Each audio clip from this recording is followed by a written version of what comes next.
We need these people. Let's get attention by the Indiana High School Athletic Association. There's our attention all athletics with their framework of good sportsmanship. This time, all staff, choose your stands and views. We don't need this through there, right? No, you can take it. Please make your way down to the south end zone on the field at this time.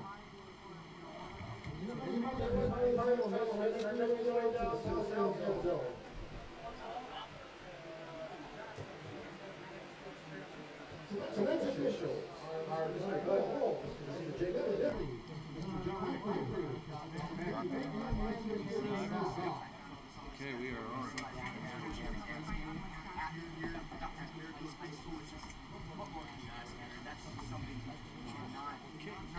How you feeling? Yeah, good.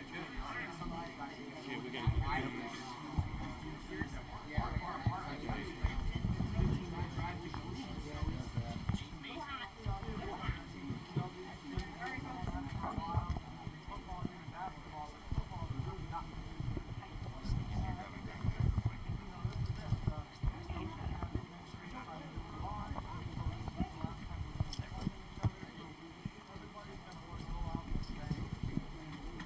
Just a couple of announcements. Just a reminder that next week, the Falcons will travel to A little tied up here short.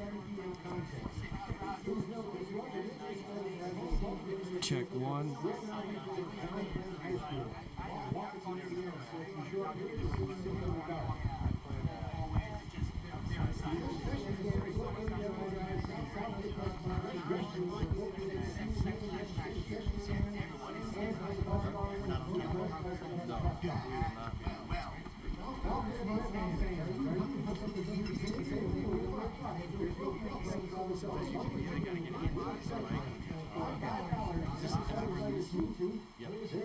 So check one. Can you hear us, Derek? I can hear you, John. Check one. Staley, can you hear us? Derek, can you hear us? Okay.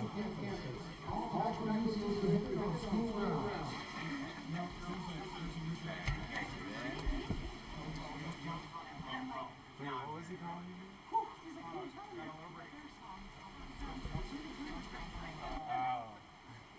We went a little past you. Yeah, just to turn on something out here. I got my recorder all the way up and back here. So, for you guys right now, we have 10 minutes. Okay. Oh. Well, that was played before. We gotta make sure we're not. Oh, you know why? Right after our presentation. That's why I got to just keep on the so I'm going to change this. So just plug in and hit that one. The rest of it is I know that is the tone. Nope, I see no band.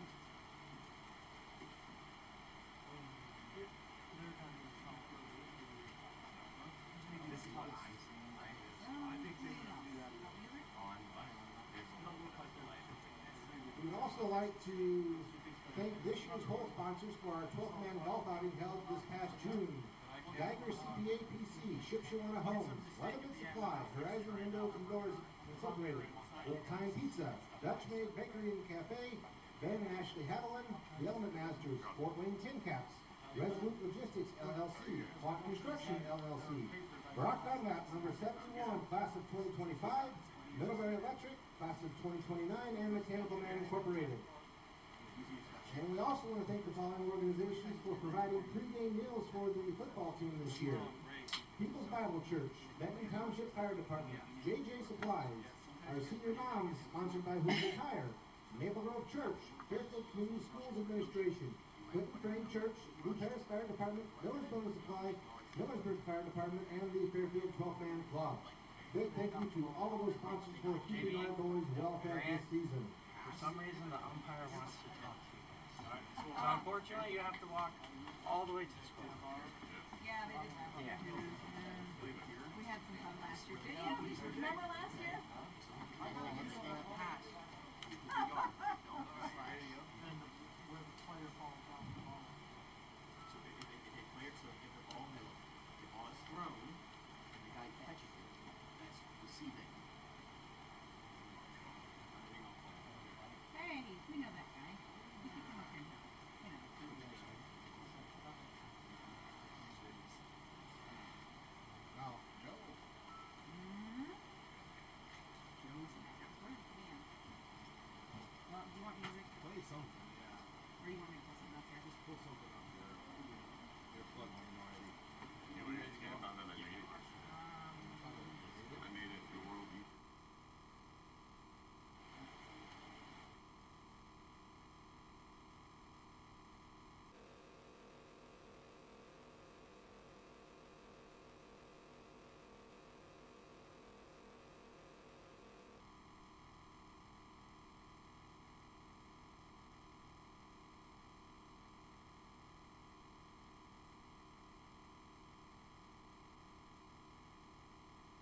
RedHawk fans, and welcome to Goshen High School RedHawk football. We're thrilled to bring you tonight's game as the Goshen RedHawks visit the Fairfield Falcons here at Fairfield High School. I'm John Everingham, joined by my good buddy Jonathan Short. Tonight's broadcast is powered by Goshen High School GTV RedHawk Network. This is a student-led GTV RedHawk Network is our radio and TV program at Goshen High School. Tonight, our amazing crew of students are behind the cameras, switching feeds, running the audio, and making you at home get the full Friday Night Lights experience and on our YouTube stream. Making the call tonight will be myself and John Short. John, welcome to Fairfield High School, our first broadcast together. What are we doing? It's going to be a great night, bud. Excited to be here. Opening night of high school football in the state of Indiana. 78 degrees. Got a great one ready. I'll tell you what, Friday Night Lights, we're going to have to wait on those lights to come on, but right now, as you said, 80 degrees outside. We got a crowd that's coming in. I just got a text from our first special guest tonight, Coach Du Bois, Coach JJ Du Bois. He says there's a line backed up all the way out. He's having trouble getting in, so I think tonight's game's going to be a attended contest, obviously, with the schools that are so close together. Should be a fun night tonight, John. It's going to be a great one. Both teams have been working hard through the spring and through the summer, and tonight's the night. Yeah, I'm excited to cover RedHawk football. We have some things that we're going to do tonight in terms of talking to some special guests, and throughout the season, we're planning to cover all the football games this year and really talk just a little bit about Goshen High School, Goshen Community Schools, and the great things that are going on within our school system. But tonight, we're going to talk football. We are going to talk to, like I said, the baseball coach, JJ Du Bois. At halftime, we have Goshen High School Principal Kathy DeMeyer that's going to join us and talk about what's going on at Goshen High School. But as we start to talk about tonight's ball game, we are about 15 minutes away from kickoff. Let's talk just a little bit about our head coach, Coach Hecklinski. He did do an interview. You can visit the YouTube site and take a look at the interview that one of the football players actually. Did you happen to see that? Yeah, Mr. Duncan interviewed That's right, him. Duncan. I couldn't remember his name, but we'll see him on the field tonight. Number 14. He did interview Coach Hecklinski, and you can check that out on the YouTube channel there. But Coach Hecklinski, in his second season at Goshen, he was 5 years as an assistant at Ball State University. 2008 graduate of St. Joe High School, played quarterback there. Went on to play at Marion University, where he also played quarterback. So he's got quite a bit of experience in the football realm. We're very lucky to have him here. He's also in charge of our weight room at Goshen High School. And just in talking to Coach Hecklinski, he's excited about a change in attitude potentially this year with our football team, and just some things that are going in the right direction. You got a chance to kind of watch Coach last year and watch some of our football games. What's your take, John? Yeah, I think it's just exciting. Both of these programs, both coaches are in their second season. Anytime you're coming in with that second season, the first one under your belt, the kids are going to be more familiar, the coaching staff's going to be more familiar, and so I think Coach is very positive, excited about what we're going to see tonight. Great. We'll go ahead and take our first break of the night as we will check on the whereabouts of Coach Du Bois, who's going to step into the studio here and talk just a little bit about the baseball run last year. Please rise and join us in a moment of silence. I think it's the national anthem. Are we doing the national anthem? I don't know how it goes with the football, but we'll go ahead and take a break. You're listening to the RedHawk football on GTV RedHawk Network.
welcome back to Goshen RedHawk football on GTV RedHawk Network and tonight's game at Fairfield High School. I think it's important for anybody who's listening tonight to really understand who we are, John, right?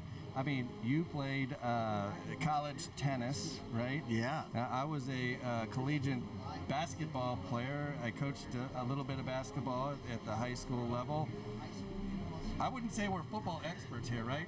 We're going to have a great time. We're going to try to bring you the best of the game here. But yeah, in terms of actually schemes and what we're seeing out there, you're probably not going to get that tonight from us. I was asking Coach Hecklinski to give me a few key words. He said, we're going to put 9 in the box. I'm not sure exactly what that means. I think I know, but you're going to have to bear with us tonight as we call the game. We'll do the very best to make sure we get the right names and the right numbers and mention the players that are out there on the field. But we'll do our very best to explain what's going on. We are live.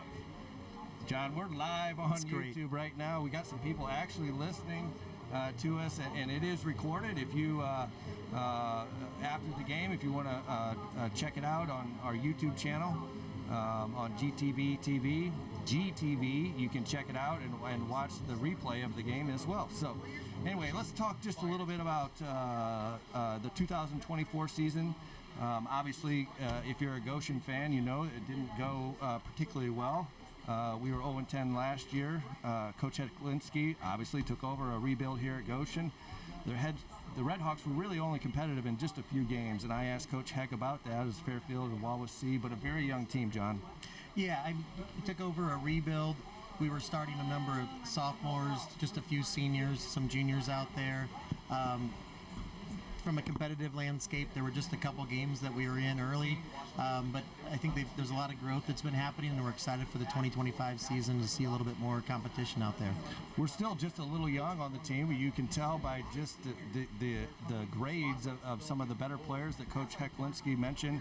Still a very young team, but Coach Heck talks about the change in attitude, and it all started for him in the weight room. And he's not just talking about football players, but it's all sports, the boys and the girls programs at GHS, and he did kind of mention, the baseball program and the run they made at the end of last school year. That's super exciting. We were at that sectional championship game, and that was a really exciting run that we had there. Yeah, speaking of, we're just starting to talk about that GHS baseball program, and in walks the head coach, JJ Du Bois. John, I'm going to turn it over to him and let you take it away. Well, great timing there as we talked about the confidence that a lot of the GHS athletes are experiencing in all of our sports, and we are now joined by the head baseball coach, JJ Du Bois. Coach Du Bois, did you get stuck out there?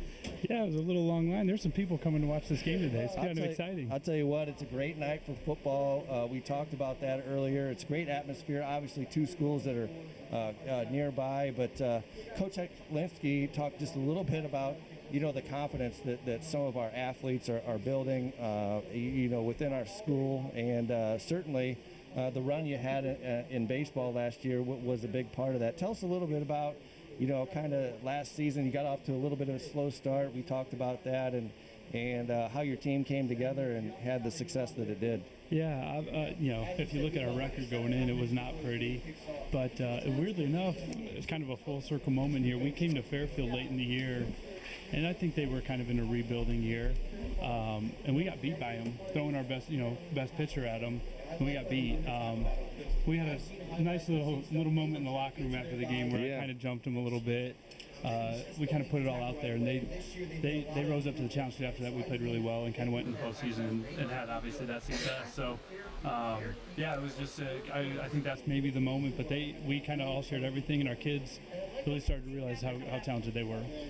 Yeah, and they sure did, because they did come together at just the right time. I know talking to you inside the school, it's certainly more important how you finish, and you're coming together, your team's coming together late in the season, and you make that run in the postseason that really had to feel like it was magical and just meant to be, and things coming together. When that happens as a coach, it's a really good feeling, and I know you experienced that last year.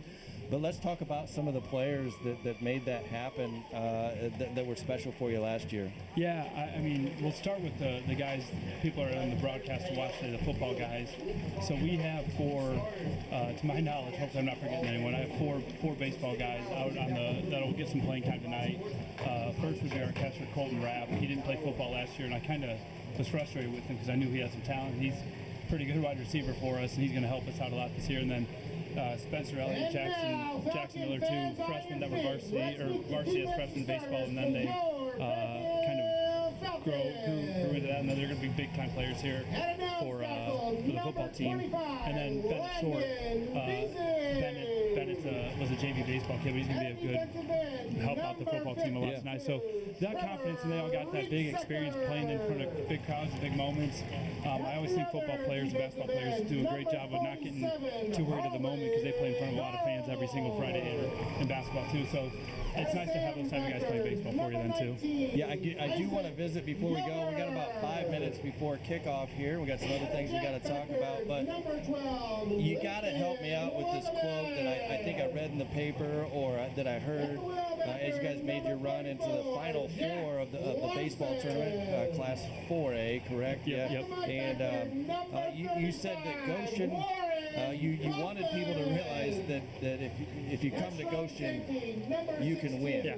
Yeah. And I think it's coming. I can feel it. You know, I'm new to the Goshen High School community again, but you certainly feel something different with the kids. And Coach Heck talked about confidence, but Goshen is a winning place, and we haven't maybe necessarily seen that in some places. But our basketball team wins 13 games, and our baseball team makes a deep run. And we got many other sports that are doing great things. But our high-profile programs like baseball, football, and basketball are doing some good things. Yeah, and it starts with the kids. This current senior class that we've got has a lot of talent, especially on the baseball field. But you know, that's all part of building a culture. So now, I think with that Final Four run we made, okay, now that's not the kind of the exception to the rule. That is the expectation now. And I actually heard Colton Rapp get interviewed before the football season, and he was talking about that too. How this isn't, you know, that baseball success isn't something we just want to have a one and done thing. Like we want this to be our year in and year out thing. So I'm hoping we can take that and start tonight, hopefully. One of the things that we really wanted to do on our broadcast that may be different than some of the other broadcasts is really promote the good things that are going on at Goshen. And certainly your daytime job is something that probably doesn't get talked about a lot, but maybe you could walk us through some of the things that you do with your entrepreneurship program and the work-based learning. Yeah, I mean, again, this is the joy of working at a place like Goshen, where we've really bought into any program that we think a kid can make a career out of. So we're to my knowledge, the only school in the state of Indiana that has a half-day entrepreneurship program. Yep. And it's brand new, so we're kind of working through some kinks, but it's going to be a really good program. They'll have an opportunity to pitch their business ideas at the end of the year to some real-life investors, and you know, maybe even kickstart a business that they could do through the rest of high school or even after high school. And then, you know, with all our other CTE programs, with our advanced manufacturing, building trades, that we're building a house, and there's so many kids that want to do that, work with their hands and be out. You know, it's just unique to Goshen, and not many schools have the resources we have because our district's made a huge commitment to making sure that that's something we're going to do. So, you know, hopefully success out there too. Coach Du Bois, I think on behalf of Goshen High School and everybody that knows you and sees you work at school, whether it be in the classroom or out coaching kids, you're one of the great ones, really, and I appreciate what you do. As I work as one of your teammates, Coach Du Bois, we are very lucky to have you. Thanks for joining us up here in the booth, and enjoy the game tonight. Yeah, thanks for everyone for the support, and as always, go RedHawks. Okay, we'll take a short break here. You're listening to RedHawk Football on GTV Red Hawk Network.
Welcome back to Red Hawk football on GTV Red Hawk Network and tonight's game at Fairfield High School. John, any final thoughts, some keys that you might want to go through? We kind of ran out of time, but it was for a good reason we get Coach Du Bois up here. Let's talk about what we need to do to be competitive tonight. Yeah, it's exciting. The RedHawks look great on that visiting sideline. They came out, looked poised and confident and ready to go. Keys to the game, we've got to stop Fairfield's run. Last year, they passed the ball 8 times, I think, in the season. They're going to try to jam it down our throat, so let's load the box, dare them to throw the football. Yeah, Coach Hecklinski made the point that it's like a 1950s style offense, and it's worked for Fairfield really in the last 3 or 4 years. They've had some success, and we're just getting ready for kickoff here as the Goshen RedHawks will be going from right to left on your screen. As a matter of fact, forgot to turn on the screen. Hey, let's get it turnover number 1 for me tonight. Goshen will be kicking off. Fairfield will be receiving for Goshen. It'll be Marco Macias Lopez doing the honors, kicking it deep. You're really going to have to help me with the numbers. We are up in the press box. Great facilities here at Fairfield High School, and we are getting ready for kickoff.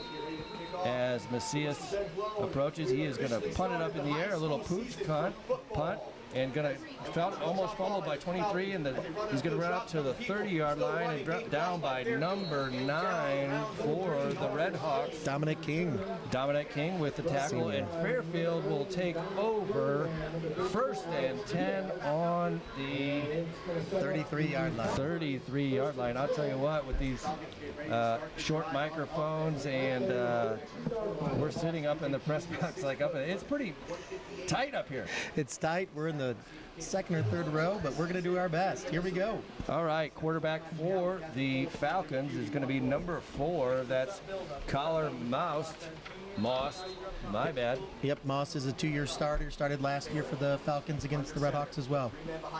That is 3 running backs behind it. It's going to be a handoff to 19 right up the middle and good for a gain of about 3 or 4 yards. Great job by the Red Hawk defensive line.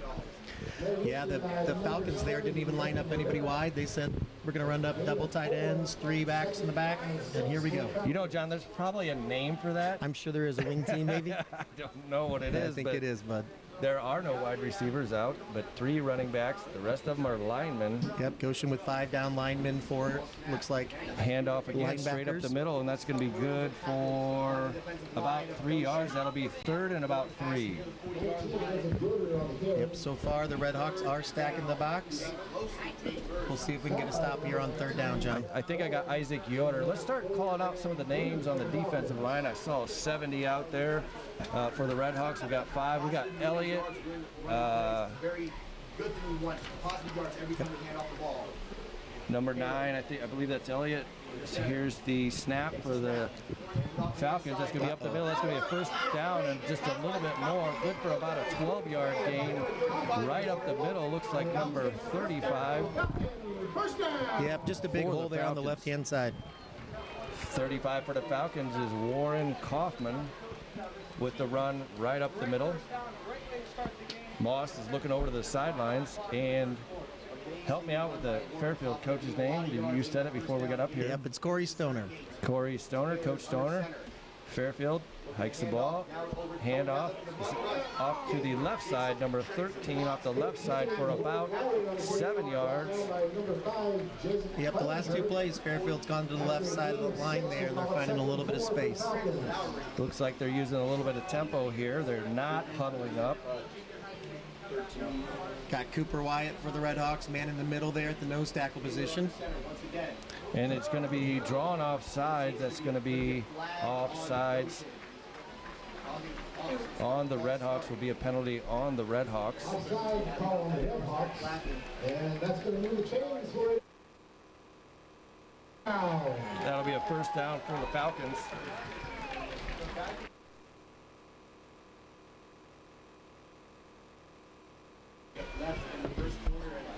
Hit the fade to black. Uh-oh. I hit the fade to black, I think. I think we... That's fumble number 2. Turnover number 2, John. up there now, John. Well, what are you doing over there? Just talking. I'm running all the equipment here. We got Fairfield football. There's a man in motion. Again, it's going to be a handoff up the middle. Fairfield marching down the field. It's going to be all the way down to about the 30-yard line, maybe call it the 28-yard line. Yep, Carter Diaz from the safety position making the solo there. 2nd and 2 for the Falcons. 2nd and 2 for the Falcons as they drive the ball as kind of expected, just basically right up the gut. Yep, we got a line change for the RedHawks. 3 new ones in there. Let's see if they can provide a little bit of energy. Most again looking over at coach. He's going to go under center. 3 running backs again. And it's going to be a handoff here to 19. 19's going to go right up the middle, and he's going to go down. He's at the 5, he's at the 2, he's touchdown. Fairfield right down the field, and that is going to be a 68-yard drive for the Fairfield Falcons. And if I had to guess, John, probably about 7 plays, 68 yards. Yep, 7-8 plays, 3 minutes. The play calls was let's go right, let's go left between the guards, and Goshen didn't have an answer.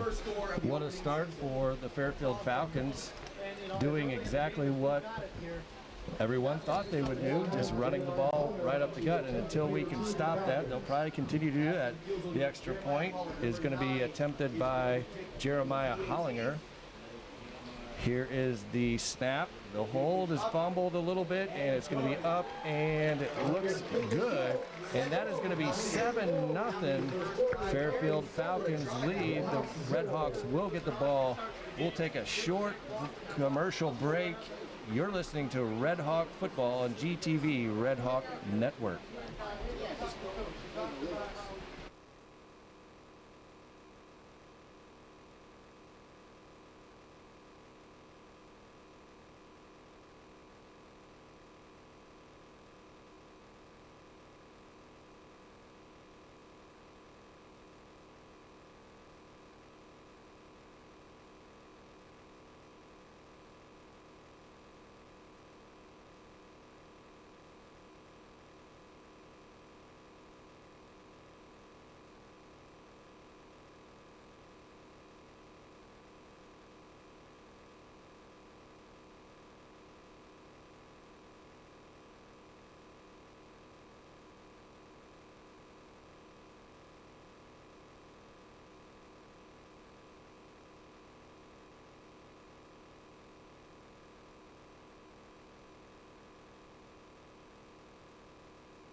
Welcome back to Goshen RedHawk Football on GTV RedHawk Network, and tonight's game at Fairfield High School. Fairfield ahead 7-0, 9:10 left in the first quarter, and it'll be Goshen receiving. Who do we got back there, John? Looks like we have Dominic King back, and Jaden Kime fully back, and then Jackson Miller and Spencer Elliott in the lineup from them. Little pooch kick, though. Yep, pooch kick's going to be landed short. It's going to be fielded there by Goshen, and he's got player getting around. That's going to be a good field position for the RedHawks at about the 42-yard line. And that was new Goshen player Colton Rapp, the senior baseball player, came over to the football field, helped us out there. So he's playing football for the first time probably in a while. He hasn't played football before, and he's thinking, well, at least I won't see the ball, and it kicks right to him. Of course it does. That's how it works.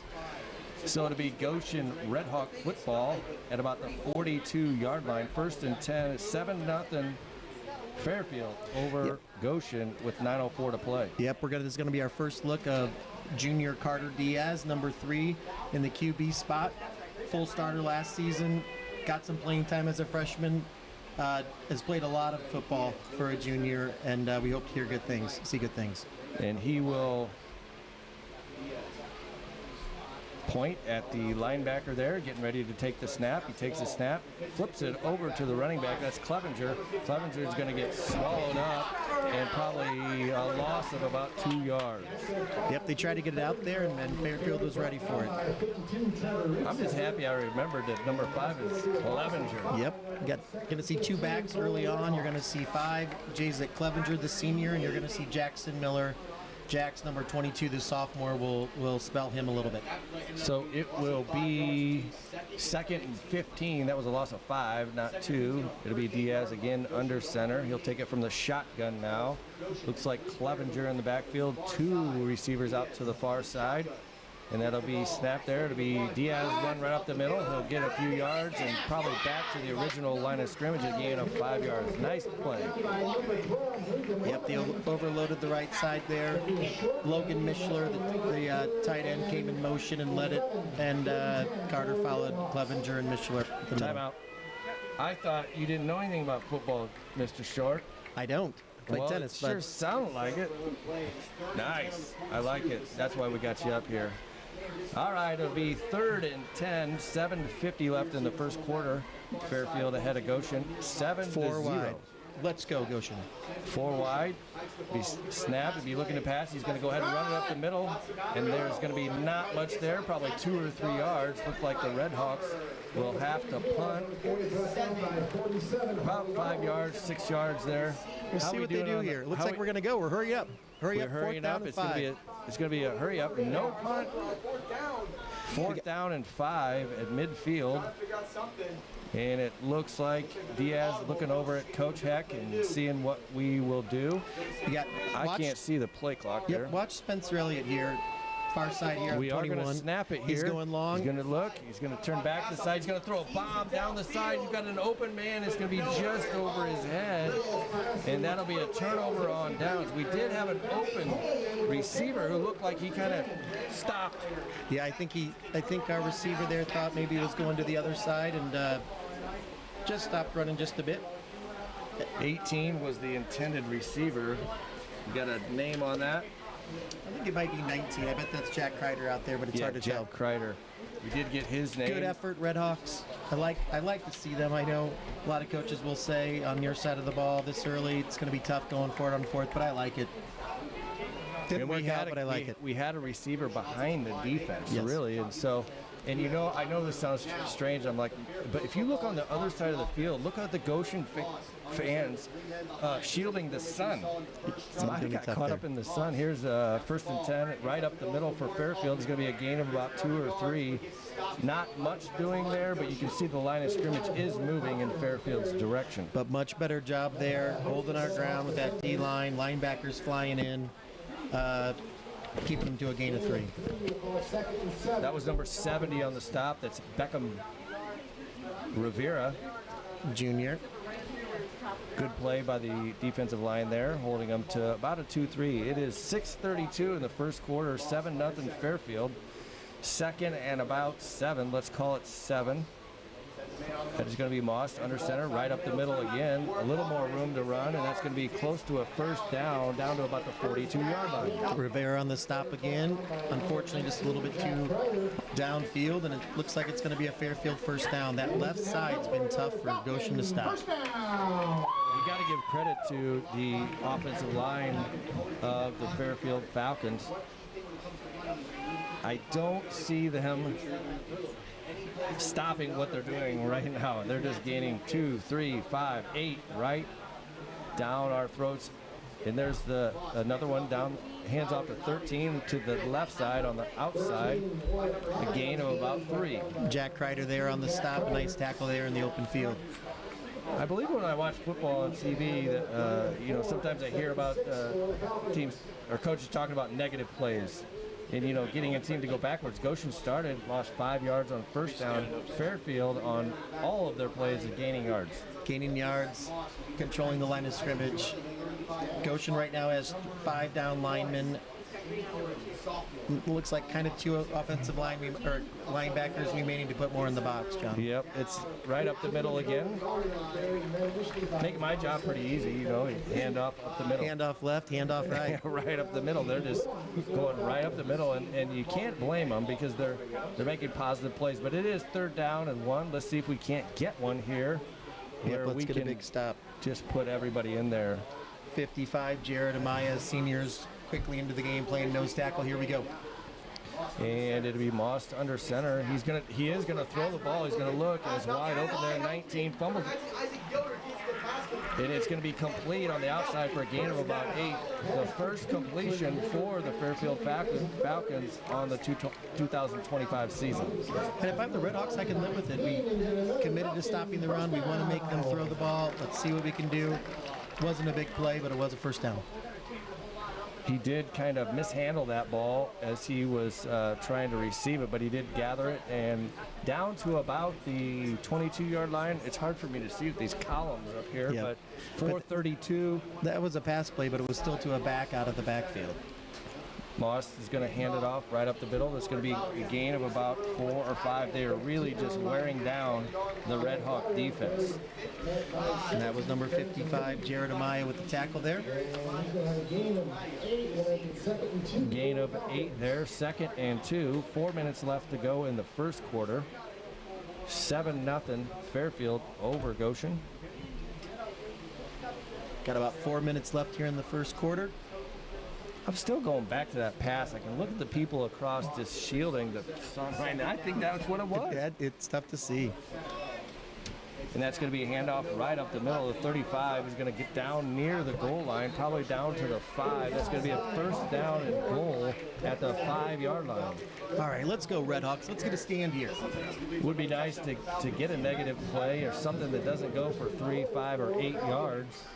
We're subbing another 3 linemen back in. We're trying to keep them as fresh as possible. You can see Coach Hecklinski. Coaching staff looks great over there. Got the red short sleeve quarter zips, gray pants. They look great. And it's going to be Fairfield 1st and 5. 1st and goal at the 5. Up the middle, that's going to be down to about, nope, looks like he got pushed back. Maybe forward progress is going to get him down to about the 3-yard line, John.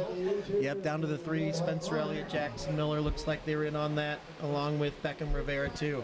Love to see the 3 hats on the ball there. Coach talked about wanting to see the RedHawks compete tonight, and I think we're doing that here down on the goal line. Ball is on the 4-yard line. That was just a 1-yard gain.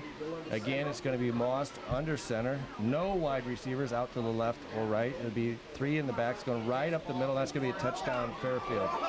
The blocking to the left is posing a problem. It really seems, I think you're right on that. It seems when they kind of bound the right side once or twice, and then on that left side, they're just getting whatever they want. That'll make it 13-0. Fairfield over Goshen. And that'll be number 9 for Fairfield to kick the extra point. That is Jeremiah Hollinger. That's going to be the point after touchdown. I do know this is worth 1 point. Yeah, there you go, buddy. And Fairfield getting ready. Here's the snap. The kick is going to be up, and looks like it is good. And we will take a short break here. It is Fairfield 14 out quick here in the first quarter.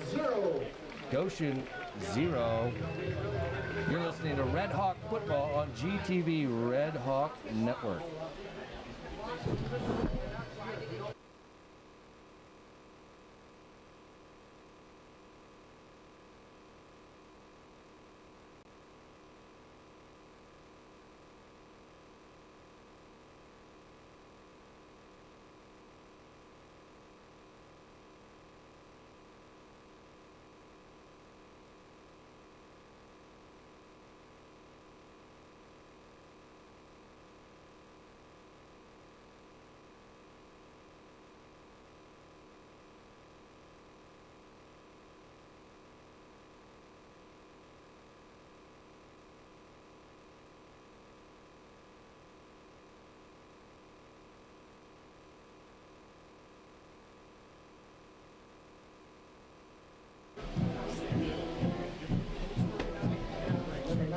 All right, welcome back to Goshen Red Hawk football on GTV Red Hawk Network, and tonight's game at Fairfield High School. 14-0 Fairfield over Goshen. Here at Fairfield High School, Fairfield will kick it off. They'll kind of pooch it again, and that's fielded by number 81. It's going to be run back. He's at the 20, circling around, looking for an opening. He's not going to find it. That was Tracy Shepard, sophomore, returning that football there. Looked a little bit like a sophomore there, running that ball back. Did a little bit, but Big drive here, John. We found ourselves down 14-0 in the first quarter. 3 and out on the first possession. Let's see if we can get some momentum going, a drive happening. Excited to see what they pull out here.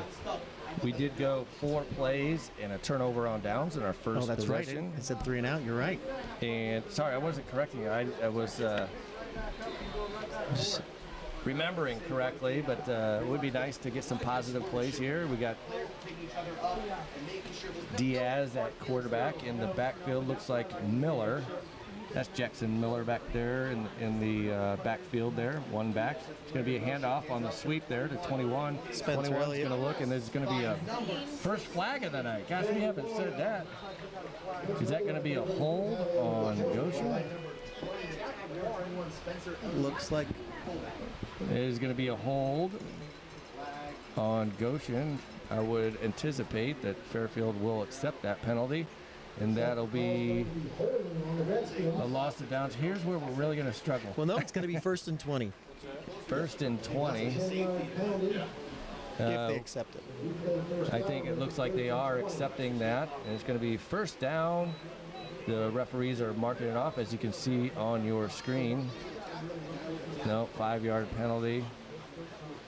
I think you watch too much NFL. Well, John. no, I think it's half. You're right, half the distance. Okay, here so we go. 1st and 15. 2:30 left in the first quarter. 14-0. Fairfield ahead of Goshen. Goshen lining up. It'll be 1st down and 15. Beautiful night here, John. It's beautiful out. A lot of RedHawk fans over there. A lot of RedHawk fans. Now they're backing it up another 5. Here, see. I guess I need to be down there in the stripes, John. Okay, maybe you missed your calling. You know, they did go half the distance to the goal line, so it is going to be costly penalty. You talked about penalties actually via text today about limiting penalties. That was the first one for either team tonight. That's going to be RedHawk football. Diaz in the shotgun there, calling for the ball. He's going to step back to pass. He's going to look to pass. He's going to pass it over the middle. That's Jackson on a little screen there, and it's going to be a gain of about 3 or 4 yards. Little screen there. Coach Quincy's talked about the screen game being something that they'll have to incorporate. Yeah, I like the play design. Fairfield was ready for it and had a couple guys sitting there on Jackson, caught it underneath. Correct me if I'm wrong, but Goshen looked just a little tentative. You were at the scrimmage last week. I heard a lot of enthusiasm and energy and maybe just some early season jitters from the RedHawks tonight. Yep, let's see if we can again in the shotgun. Right Diaz here. is going to take it off to the left side on the sweep, and there's nothing doing there. He's going back in the end zone, and he's going to get it out of the end zone. I think the last second just got the ball out of the end zone barely. He was like 5 yards deep in the end zone, and I think he got out, John. He just got out. That's the second designed run from the quarterback position. So interesting choice there, but Carter did a good job. He went backwards, but just did a good job of getting it out, and we live to see another down. We do live to see another down at 1:04 in the first quarter. Goshen down 14-0, and we got 3rd and 1,000,000, I think. Pretty sure. We just got to get it out of here. Maybe get a punt off here. It's going to be it's going to be a play action. He's going to throw it deep here. We got a receiver downfield, and it's going to be just over the head of number 21. Who's that, John? It's Spencer Elliott. Spencer Elliott. We haven't heard his name called much here early in the game, and I believe he's one of our better players. Yeah, I expect him to be very involved here in the next couple of quarters. Wearing number 21 like his brother Drew for the RedHawks a couple years ago. Signed on to play at Ball State University. Man, he was a beast, wasn't he? Played hard. Great athlete. Good family. Great family. Yep. And so it looks like we will be punting here. Heels on the back of the end zone here. Number 4 is going to be punting. He's going to kick it, and I believe he stepped out of the end zone. It is going to be a safety. As he caught the ball, his foot went out the back of the end zone, and that is going to be a safety for the Falcons. And to be perfectly honest, they probably should have got that safety about 2 plays ago. So they got they got what they probably deserved there, and Goshen will have to kick off.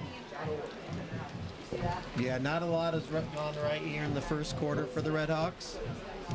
36 seconds. 16-0. You know, football is interesting to me because, you know, as a coach, you're so far away from the players. You know, you can't just remind a punter, and probably something you don't work on in practice a whole lot, especially early in the season, to tell a player, make sure you don't step out of the back of the end zone, you know?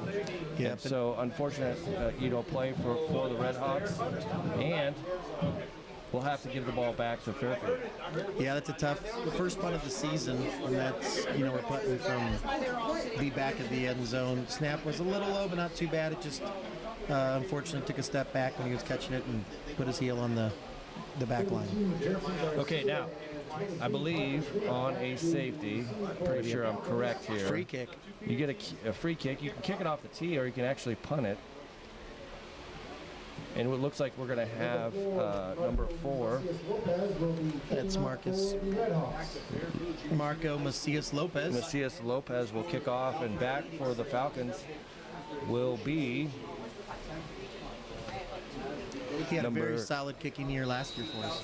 23. Oh, Parker Smith's back there, basketball player. He is returning kicks in the backfield. Great freshman season for the Falcons last year on the hardwood. And he is going to get the ball and bring it back. He's going to come down the sidelines there and get hit up the sideline. He is an exceptional young basketball player, but I can tell you from a basketball coaching perspective, 100% you want your basketball players playing football, but when they are, you're like their number 1 fan, and you're just praying that they don't get hurt. You want them out there, they're great athletes, but let's not get hurt. Let's keep them on the hardwood. And that goes for every player out there. So Fairfield will take over here on the 46-yard line. Yep, Colton Rapp and Alexander Diaz, 2 seniors with the tackle there on the kickoff return. Fairfield. Now they do have a receiver out left. 2, they got a tight end. And in motion will be number 1 up the middle again. We go. We do get a tackle for a loss. That'll be 76. Cooper Wyatt, great play. We needed that. Playing the nose tackle position, shot through the gap, made the tackle for a 2-yard loss. You talk about those positive and negative plays, John. We just got one. Let's build on it. Come on, defense. Yep, 76. He gets back there. That's Wyatt. We got 70 out there, and it looks like that's going to do it for the first quarter there. That is Fairfield 16, Goshen 0, and we'll take a short break here. You're listening to Red Hawk Football on GTV, Red Hawk Network.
Okay, welcome back to Red Hawk Football. We are back to action here. Sorry, I got the shout out to Steve and Michelle Kircher who are listening. We got people watching and listening. This is really kind of hard to believe. Thanks for tolerating us. Hopefully they're turning the volume down and just watching the video feed, but no appreciate doubt, you texting in. That might Here be we go, the, big third down, John. 3rd down and 5. Let's go, we Red missed Hawks. 2 plays? Well, that first Okay. play, that negative play at the right before the end that's of the right. quarter. Okay, yeah. Back up. That is going to be and false. No, not a false start. I don't think. That is going to be offsides. On the defense. And that's going to be enough for a first down, I think. It's going to be close. They're 3rd down and 6. Just shy of the first down. We still got a chance to stop them, but I doubt this is probably 4-down territory. Yep, right there. The ball's right there. We got to be looking at it. I understand you want to make the play, right? You want to get in there and make the play, but we got to watch the ball. Here we go. The second penalty on the RedHawks. That is 2 wide receivers out wide, 2 running backs in the backfield. It's going to be a pass here. Back the throw is going to be deep here to number 6, and it's going to be incomplete. That was a very, very close play. Jaden Kime there on the coverage, step by step with Sark. Absolutely. Another great basketball player for the Falcons, Brant Stark. He's a sophomore this year. It's going to be 4th down and inches. They definitely 4-down territory. They said, let's air it out on 3rd down. Absolutely. Not a bad call, really, to kind of go for one there, knowing that they got a good chance here. Let's get another negative play by the line. Get in there. Oh, and Creep. Moss is going to back off, look over at Coach. He's going to come back, check his wrist for the play. Like to see some linebackers fire here. Yeah, just get right up in there. Get up in there, and it's going to be a first down for the Falcons. Yep, but I did like we sent some guys there. It looks like a safety and a couple linebackers were firing on the stop.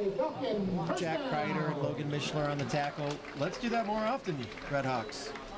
Just a little more oomph. Did we have a replay there? I think I just saw on the screen that we may have done the replay. Either that or it's delayed on one side of my screen. Okay, never mind. We don't have replays yet. Maybe that'll come. First down, it's going to be a handoff there to 19. Yoder is going to get about 2 or 3 yards again, right up the middle. It's a nice stop there by Logan Mishler. Maybe Landon Hall also had a play in there. Again, you can see the players, even as they look over to the sidelines, the Fairfield players are covering their eyes. That sun is going down. The shadows are starting to creep out on the field. And it's going to be 2nd down and it looks like about 7. 44 in motion. Going to be a sweep pass there to 19. Yoder is going to get up, going to get close to a first down. And one thing we have not seen tonight yet is any real turnovers other than turnover on downs. Yep, that was one of the first times the Falcons have ran outside instead of up the middle. Carrington Lee, it looks like, made a tackle there for the RedHawks. Short 3rd down for the Falcons. Here we go. Let's go, RedHawks. I know Carrington Lee. He stops by my office quite a bit during school, and he is a cool kid. I can tell you that. And this is going to be Moss under center. He's going to play action pass is going to be wide open, deep, and it's Colton Knight is going to be wide open. It's going to be a pass of about 27 yards down to about the 10-yard line, John. Yep, down to inside the 10. I one of the keys of the game, I said, dare him to pass. Yeah. They did. I don't mind it. No, I really don't. That pass, Cole Knight was so wide open, he almost fair caught that pass. He did. I'm serious. Did you see it? Yeah, I watched it. Yeah, you watched it? Okay. Here we go. Oh, here we Inside go. the 10, Under first center, down. it's Moss. He's going to be right up the middle. He's going to go. I'm getting lost by. And he's going to be pushed into the end zone for a Fairfield touchdown. It looked like we had some guys trying to make the tackle there outside the end zone, and just wanted a little bit more, rolled them over.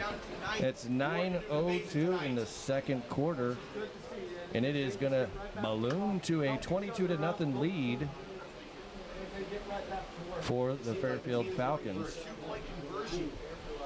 And they are going to go for that 2-point conversion to try to make it an even 24. No wideouts here. 3 back set. That is going to be a handoff right up the middle. It looks like he got in. I couldn't see it perfectly, but it looks like the 2-point conversion is good to make it 24-0. We'll take a short break here. You're listening to Red Hawk Football on GTV Red Hawk Network.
Welcome down to Goshen RedHawks football on GTV RedHawk Network and tonight's game at Fairfield High School.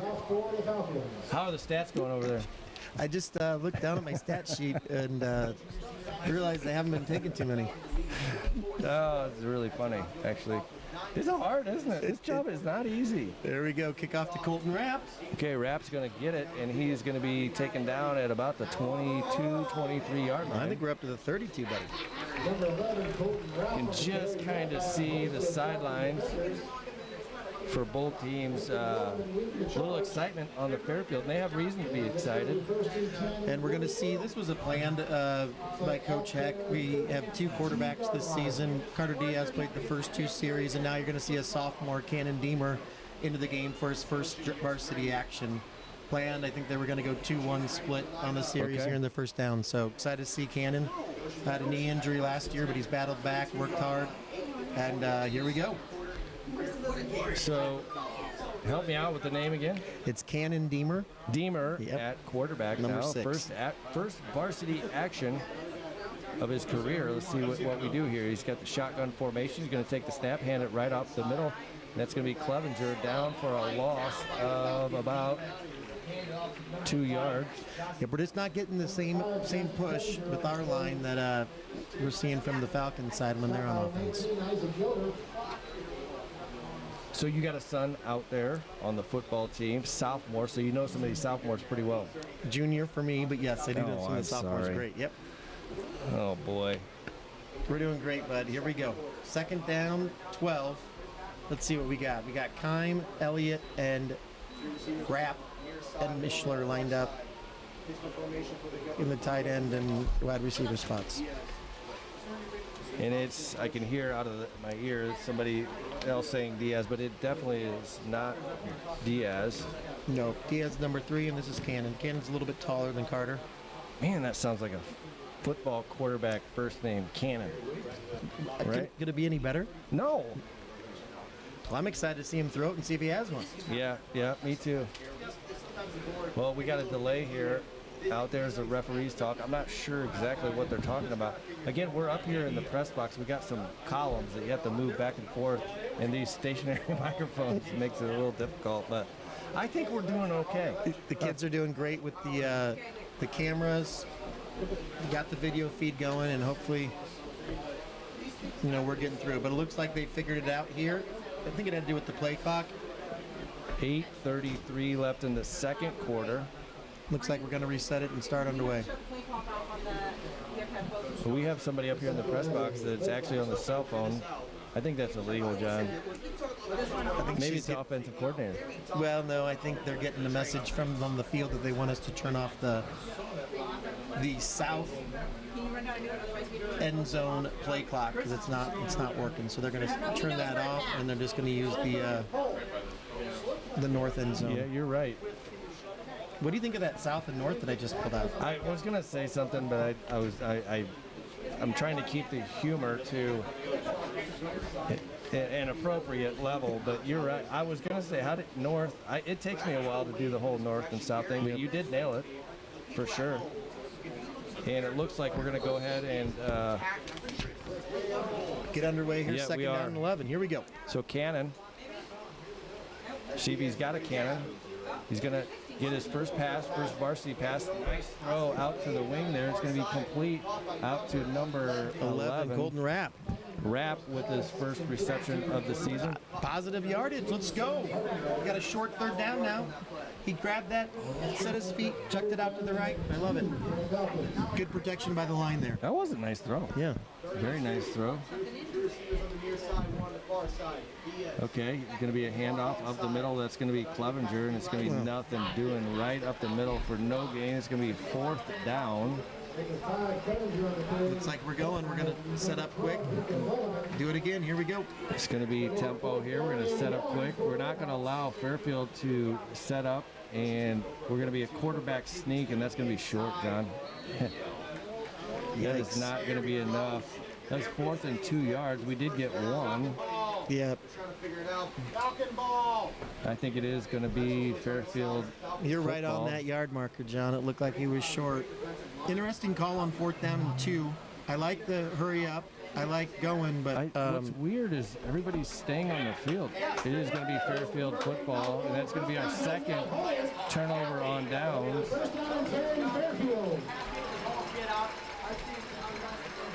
And it will be Fairfield football. It's 7:32 left in the second quarter.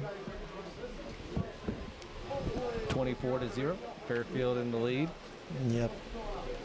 I think Coach Eck there's probably just trying to change the momentum. We haven't been able to stop them defensively, so let's try to change some things there offensively. But now we're in a bad spot. Fairfield's taking over on their 42. Here we go, defense. Yeah, defense has got to find a way to step up and pop somebody. Here we go, Fairfield. That's a couple wideouts. Looks like Benjamin Keogh down here, number 16. That is going to be Moss underneath center. I formation is going to be a pitch out to the right, and there's 21. That's Elliott, right? Yeah, great job there. 21. Spencer and Wyatt Rivera. Okay. Well done there, defense. We do see something there from the Goshen defense. Some enthusiasm that you like to see. Yep, Carrington's fired up. Number 17. Yep. He's fired up all the time. He's always fired up. He can bring Always some on. energy. Carrington with the stop there. It'd be Moss under center. Double wide out again. Somebody in motion. In motion, right up the middle. It's going right up the middle. It's going to be tackled there at the 36-yard line. That'll bring up third down and 4. Third down and maybe 4 or 5. Yep. Clock runs 6:46. Elliott Mishler there on the tackle. Here we go, RedHawks. We need to stop. With our first broadcast here, John, we do have some things in store, like a scoreboard on the screen, but we have to keep mentioning the clock here. 6:31, 3rd and 5, it looks like.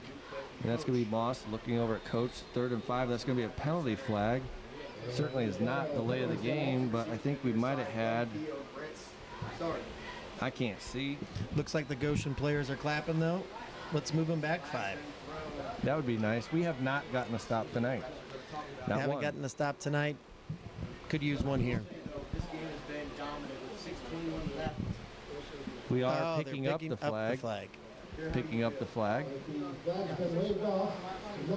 And it's still going to be 3rd and 5. Nice contingent of RedHawk fans over there. The students come out tonight. Great student effort. We have a lot of fans over there. Maybe our cameraman can scan it over there. It's going to be right up the middle on 3rd and 5. It's going to be short. That's short, John. I hope they mark it short.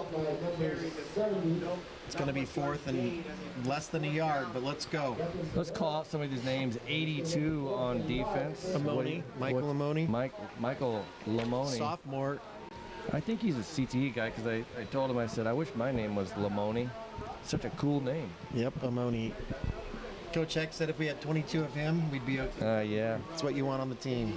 And it's going to be 4th and 2, and that's going to be right up the middle. Fairfield will pick up the first down. It'll be 1st and 10 from about the 28-yard line. Jordan Kime, I see him out there on the Jaden Kime. You're so much better at this than me. No. Do you know a lot of these kids out there? Know a lot of the kids. Yeah, Nice, I got a chance to watch them quite a bit. All right, let's have a negative play on first down here.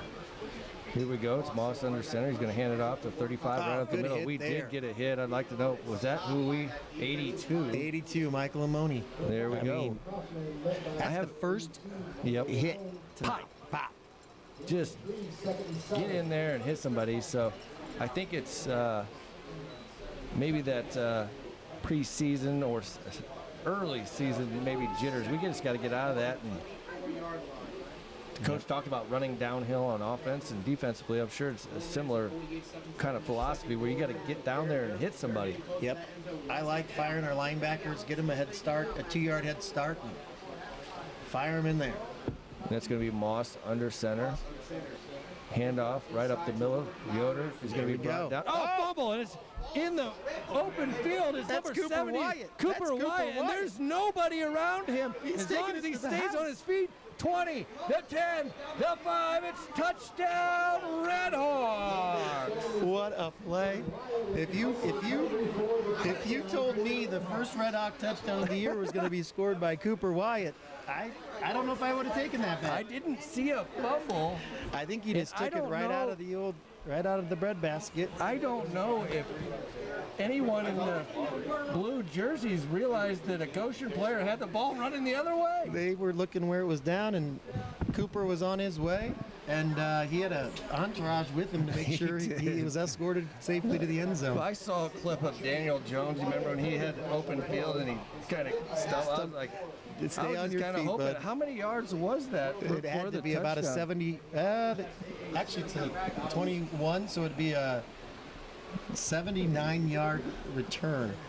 Fumble recovery for the RedHawks that lead to their first touchdown of the season, and just a little bit of hope here, as it's 4:19 left in the second Well, now we quarter. got the officials.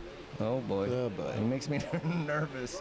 We still got to kick the extra point. That's what I'm saying. That But we haven't they- had a chance to kick the They extra might point be yet. talking about the fact that you can't advance a fumble. You can advance from. Oh, I'm sure you can. What are we talking about here? Not sure what's going on okay, yet. we have a block in the back by Oh my goodness. Goshen. Oh my goodness. Now, the thing about this is that It was not Wyatt needed. was at least 15 or 20 yards in front of everyone else. Where in the world did a block in the back happen? Well, I don't know where On it the happened, and I return? didn't see a flag. But It's right on the middle. is it? You see it? Well, the F is yellow, so maybe we Yeah. missed that one. We were so excited. We're I up think here. we were just too excited. So, well, there was some excitement. I wonder why everybody else wasn't We excited. have some super helpful spotters. Yes. So it's super nice. I still didn't see anybody within 20 yards No, of him. it's one of you know, those to that, to call. You get excited and you like to see it, but I mean, there was nobody close. So let him Well, go. maybe later tonight we can watch the replay I was going to and say kind of this. see. This will hopefully drive users to check out the recording that will be on our YouTube TV channel. That's right. Because I can't wait to watch it. That's where we need the replay. Yeah, John. we do need the replay. Okay, good news is it's Red Hawk That's football. right. We got to stop. We did get a gotta stop. We got a turnover. It's going to be 1st and 10 at the 40-yard line. And looks like Carter is back under center in the shotgun. Okay, Carter Diaz Yep. taking the snap. And he's going to take that snap. He's going to hand it off. Just a little dive down the middle. It's going to be some positive yards for Jackson Miller, about 3 yards there. Hey, that's really one of the first runs that we've had up the middle that we've had some success. 4:06, and it's going to be a hurry-up offense here. 4 minutes left in the second quarter. I like the sense of urgency. Let's keep the pace going. 2nd and 8. Diaz is going to be out to the wing. He's not going to throw that. He's going to look downfield. He's going to throw it. It's going to be wide open. It's going to be caught by number Jaden 2 out Kime. there, Jaden Kime. Good Yep. throw, good catch. Looked like they were trying to throw a screen pass to Jackson Miller. It wasn't open. Great sense to roll out right and fire a dart. We're going to get that call on the highlight. Maybe the students can work on that. Here we go. It's going to be Diaz again. Going to be looking to play action pass. It's going to be out to Elliott. Elliott's going to take the ball, and he's going to be Great run Okay. after the catch. We might want to get him a little more involved. See how quick he was when he cut that ball? Yeah. Exploded for another 9 yards. Yes. Okay. First So, down, RedHawks. First down. That's 2 in a row for the RedHawks. 24-0. 3:34 left in the. Hey, I can tell you that's Elliott's first reception for 11 yards. He got 1 reception for 11 yards. Keeping the stats going. Here we go. We're in the 3 wideouts and Logan Mishler at tight end. Set 1 back in the backfield. And it's going to be Diaz again, just running a designed run off to the right. He's looking for some room. He does get some positive yards, and that is going to be about a 5-yard game on first down. Okay, short. Nice Some momentum here. Positives happening for the RedHawks here in the football game. We had a near touchdown return by one of our linemen. We picked up 2 first downs. We got 2nd and 5 on the 34-yard lines. We have all of our timeouts left. Under 3 minutes here in the second half. It'd be great to let's get some momentum, little touchdown going in. That would be very, very nice. We do have a strong kicker too, from what you told me. So, and that'll be. Is this Diaz in the back? I don't. Cannon's now in. Cannon is in again, and he's going to take a designed run up the middle. Another nice run, and that's going to be a gain of about 2 or 3. It'd be 2nd and 5. I think it's going to be 3rd and 5. 3rd and 6. 5. That's Miller coming back into the game. And Carter back in as well. Elliott looks like he is going out of the game. Yeah, that's well said. Very well said. Here we go, an important 3rd and 6. Yes, it is, but it's probably 4-down territory. As a matter of fact, back on our own 40-yard line, it was 4-down territory, so you assume this double is here. tight ends here. Double tight end, 2 receivers out. It's going to be Diaz, another draw right up the middle. There's nothing doing there, and that is going to be brought down. Man, oh man. Now, he's a tough kid, isn't he? Yeah, he plays hard. He's not the biggest quarterback, but man, does he play hard and wants to win as bad as anyone. And I can tell you that if you looked at the time of possession, which we're never going to be able to view, but Fairfield has had the ball for a long time. We've actually had the ball on offense here for a little while, which if we're searching for positives, which we are. Yep, this has been our best. We are going to have a timeout here by the RedHawks. Let's go ahead and take a quick break. But when we come back, it'll be a big 4th down for the RedHawks. Huge. 4th and 5 with 1:20 left in the half. All right, we are listening. You are listening to Red Hawk Football on GTV Red Hawk Network.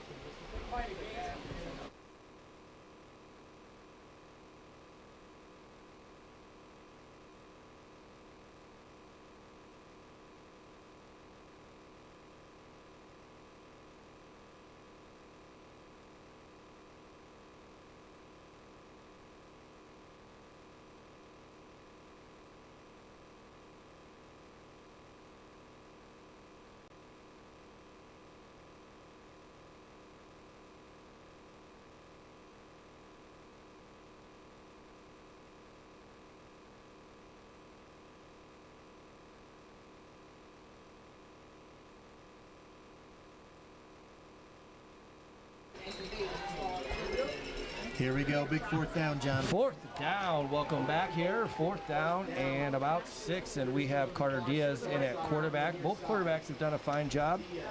We got out to the right, 2 receivers. The snap is going to be quickly out to Elliott. Elliott's going to take the ball and he's going to come up. Man, it looks like he did his best to try to get it. But it's going to be short of the first down. It'll be going to be a 3rd turnover on downs. It'll be Falcon football. 1 minute 13. It's important for us to kind of keep it where it's at right here, John. Yeah, I like the play call, getting the ball in the hands of a great athlete. Part of me wishes it was to the other side of the field where he had a little bit more space. But here we go. Now it's up to the defense. It's 1:13 left. Really need to stop. Yes, we do. And we've done some better things in the second quarter than we did in the first quarter in terms of stopping them. And so maybe we get a stop here. 1:13. Fairfield does have all their timeouts left. 3 timeouts left. There'll be 3 running backs in the backfield. Yep, 24-0 Falcons. And it's going to be a handoff right up the middle. There's nothing doing there. Fumble! And looks like Goshen's got the ball again. Goshen is signaling they got it. That'll be Goshen, Red Hawk football, and some life by the Red Hawks. The defense, I mean, they've caved early, but the last 70. 2. Yep, that's Rivera. Rivera gets the ball. Great job, Beckham. Now, help me out. Who is the kid that just returned a touchdown? Let's just call it a touchdown. Yeah, Cooper Wyatt. Yep. Who got that one? This was Beckham Rivera. So okay, so I got to get that down. 2 keys, Rivera, 70 Wyatt. and 76 are typically in the middle of our so line. it'll be Red Hawk football, 24-0, 106, 2 timeouts left. Defense gave us a break. Let's go offense. All right, it'll be Diaz taking the snap, looking. He's going to make a throw right there to number 8, right up the middle, and it's going to be a Great first job, down. Logan Mishler, first down, Logan RedHawks. Mishler, our passing game is working just a bit. Fairfield clearly controlling the line of scrimmage. It's going to be hurry up offense, John. Yep, Logan's a returning all LNLC player for us, senior leader, senior captain. We got a block. We got a 5 wideout set on the right side. And we Goshen will called the take a timeout. We're going to keep it right here. And okay, that pass. I'm gonna do a better job here. But we got number 8. That was Logan Mishler. He, like you said, he was all NLC last year, tight end. So let's Tight talk a end, little bit middle about things linebacker. that have gone well. Elliott on the outside, getting the pass. We've got a couple quarterbacks that can throw the ball. We got Mishler, who just got that reception there. We're not having a whole lot of success running the ball, especially right up the middle. Yep, when we get to the outside, I think some of our athletes, some of our speed has been solid. But yeah, we're not necessarily controlling line of hitting to run up the middle, but so far I think we're making some adjustments, and the last 2 possessions have been better. Goshen, coming out of the timeout, is going to have 1 timeout left, a first down on the 18-yard line. We really need to turn these into points. Yep, we're down 24. Got some momentum going. 55 seconds left in the first half. Let's get to the back of the end zone, boys. Nope, we're hustling the line of scrimmage. Look what's Okay. happening here. We got somebody sprinting out to the right. Yep, the center goes up first, gets up there, and it's going to come right up underneath the center. In motion is going to be Elliott. Elliott with the ball on the outside. He's got a little bit of room. Stiff arms is going to go down. He's going to go out of bounds with about a They're winding the clock. 10-yard gain. Yeah, he didn't get out of bounds, but that was a great play. Interesting play call. I love the design. 45 seconds left. Still 1 timeout. And I don't think they gave him the first. This spot over there has been interesting. We are at, it's an away game, so okay. We got Diaz going to sprint to the outside, going to throw it in the end zone. It's going to be caught Touchdown. for a throw up your hands. Touchdown. No, they haven't said it. Yeah, we have the back official says touchdown. Hey, we're having to work for everything we got here. Give it to And us. it's That looks still like it's- another officials that are gathering. The No, so the back Is it judge said touchdown. The 28 side judge seconds. says no. He raised his hands in the back of the end zone.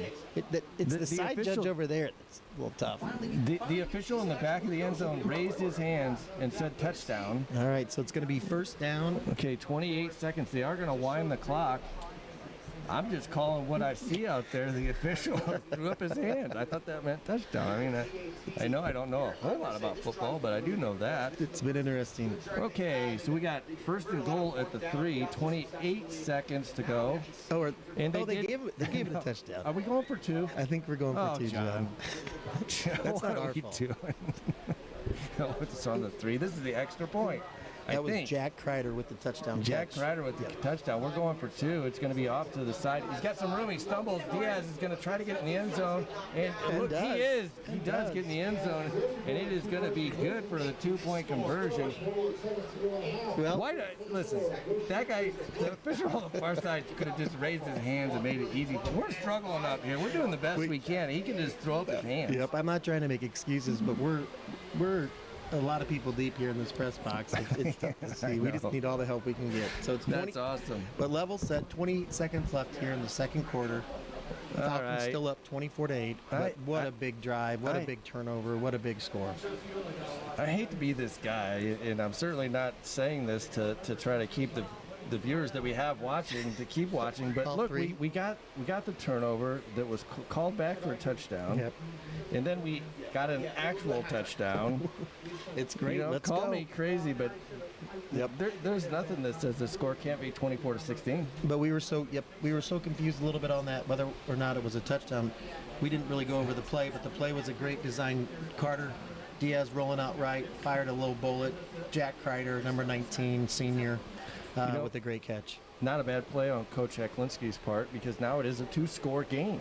2-score game. So I like going for 2. Yep, so we kind of had to go for 2. And looks like we're going for an onside. No, never mind. I'm blocked out by a column. Okay, I need halftime to get here. And I've got you. Kickoff. It is an onside kick, John. You knew squibber. about it. Yep. Okay, It's so got to it's be down recovered there. well from the Falcons. Look like it's a 38-yard line. 38-yard line. The Falcons 25 seconds left. will take over 25 seconds. I believe, correct me if I'm wrong, John, but the last 2 possessions for the Falcons have been turnovers. Last 2 plays, yep. 2 fumbles. We'll see if they decide to air it out or if they play it safe and just try to run up the middle. I don't know, with turnovers on your last 2 plays, I'd imagine if you're the Fairfield coach, you just take it to halftime. But we'll see. Looks like that's what they're going to do. They actually are going to, in victory formation here, and going to kneel it down. Halftime, we have an interview with special guest, Principal Kathy DeMeyer. There, so boys. hang in there with us during the halftime. We'll take a short break, and we'll be back with Principal Kathy DeMeyer. It's 13 seconds here. They're going to let it tick down. We're going to go into halftime, John, with just a little bit of, shall we say, just a little momentum. Little momentum. Yeah, and we've seen crazier things happen in high school athletics. But we're going to go into halftime. Coach Stoner is going to have some things to talk about. Coach Eklinski is going to have some things to talk about. We're going to take a little bit of a break here. I think we need it. I think we do too, but it was a fun second quarter, especially the second half of the second quarter. All right, we're going to take a little bit of break here. You're listening to Red Hawk Football on GTV Red Hawk Network.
Welcome back to Red Hawk football on GTV Red Hawk Network, and tonight's game at Fairfield High School.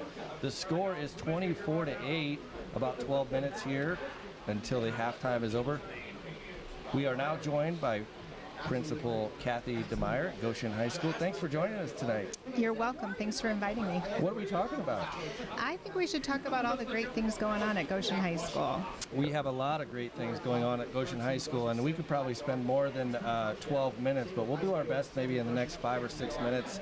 I was lucky enough to join your team about the middle of the year last year, and been very fortunate to work with the high school administrative staff and start to learn about some of the things at Goshen High School that are going on that maybe some people don't know about, that are really, really cool.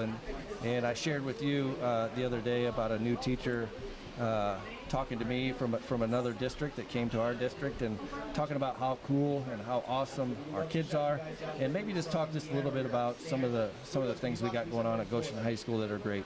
Okay, well, I love that I get that affirmation from someone who has come into our district. I have felt that we have amazing kids and parents and community for a long time. I've been a part of Goshen schools. This is year 20. And in that time, we've done a lot of things, but I would like to think that we are trying to stay ahead of the curve and following legislation, and we are offering things that are a part of the brand new diploma, which include but are not limited to SEALs that can be related to heading off to college, going into the military, and or working in the CTE or career technical ed field. And so through all of that, I'm really proud that we have students who would qualify for all three of those SEALs at the same time. And we have students who maybe do one thing really, really well, but we are offering opportunities so every student who leaves Goshen High School has open doors.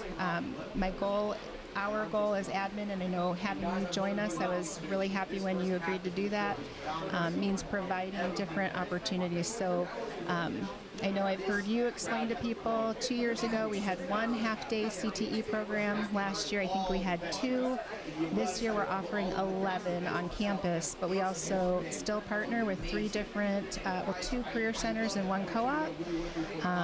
And we offer dual credit opportunities that are free, no cost to our kids, and they can earn up to 2 years of free college with us before they graduate. And I believe it certainly isn't my specialty, but the ICC program led by Mr. Darren Holsop. You want to talk just a little bit about that?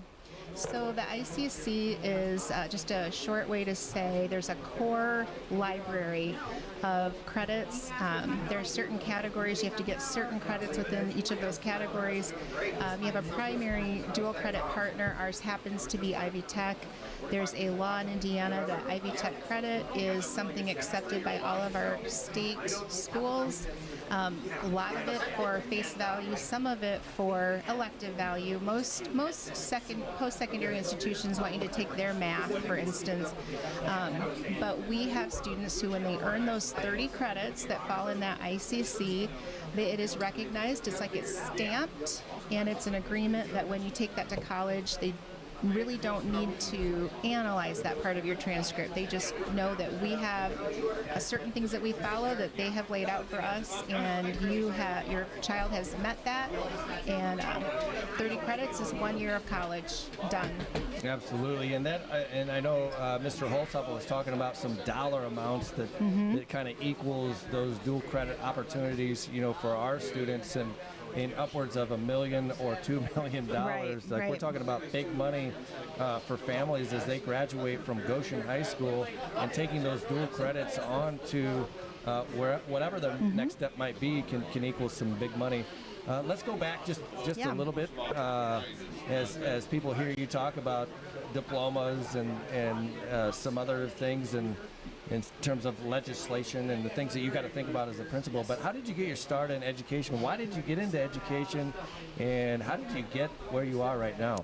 Oh, my word. So it was a long time ago. I'm going into my 31st year. In college, I've always loved science, so I was studying science, biology major. but was fortunate to still take quite a few other things like physics and chemistry, and really wasn't sure what I wanted to do with that. That was back in the very early 90s, and I had an advisor who said, he had a really good friend teaching at Adams High School, and he said, why don't you go watch him teach chem, see what you think. And so I went. This guy was really hard on me. He's like, you can come in, but you can't ask any questions. Don't talk to the kids. And I went in and I watched him teach, and I drove away thinking, yeah, there's something really cool to this. And I continued to go back and spend some time in his classroom, and I was hooked. It did mean adding another year onto college, but it was absolutely worth it. And so I graduated with a degree in education, which back then was a little different than now, with a concentration in biology and chemistry, so life and physical science. Nice. Let's talk a little bit about the teaching staff. I think we probably both know the success of any classroom starts with, the teacher, and we have some amazing teachers at Goshen High School, and certainly as you walk around, you know the building, you see passion and you see purpose, and you see people that really care about kids. Maybe talk just a little bit about the staff that we have at Goshen High School. So I'm probably the most proud in terms of our staff with how we really care about our kids. And I often say, we can teach people how to teach, by and large. We don't know how to teach people how to love kids. And so when we get teachers who do, we hang on to them as hard as we can. And that seems to be a little bit of the magic. If you walk into our classrooms, kids know they are cared about and cared for, and our teachers have passion. So I might, again, not my specialty here, and maybe you can help me out in even asking the question, but I know you're heavily involved, maybe even at the state level, with the ESL, some of the things that we do really, really well in terms of the offerings at Goshen High School and the services that we have. So if people are looking at different schools and shopping around a little bit, maybe talk just a little bit about that. Another awesome point. So we happen to have the highest percentage of Hispanic students, not the highest number of them, but rather the highest percentage. So we are just edging over 60% Hispanic, with the majority of those students being able to speak fluent Spanish and English. And what is really exciting to us is we can show in each of our things that we offer, we are equally, if not more, how do I want to say this?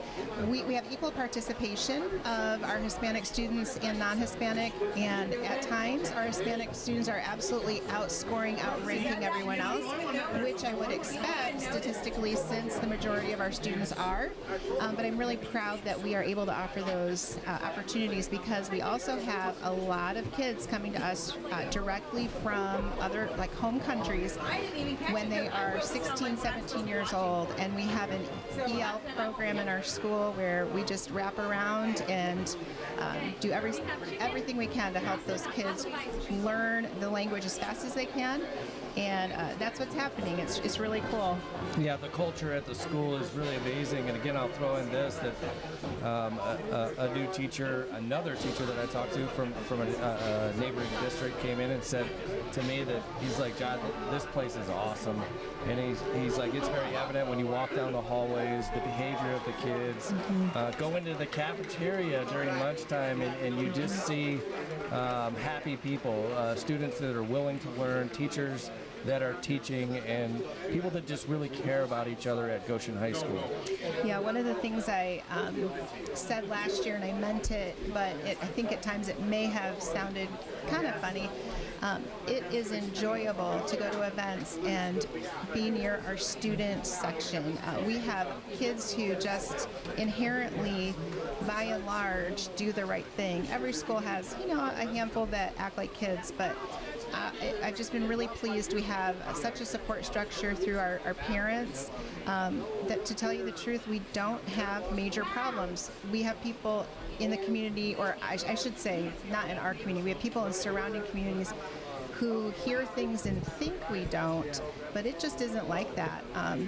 Walking into our building, it is amazing. Our kids are respectful. Our kids are friendly. They want to talk to the staff and talk to me every day, and I just love it.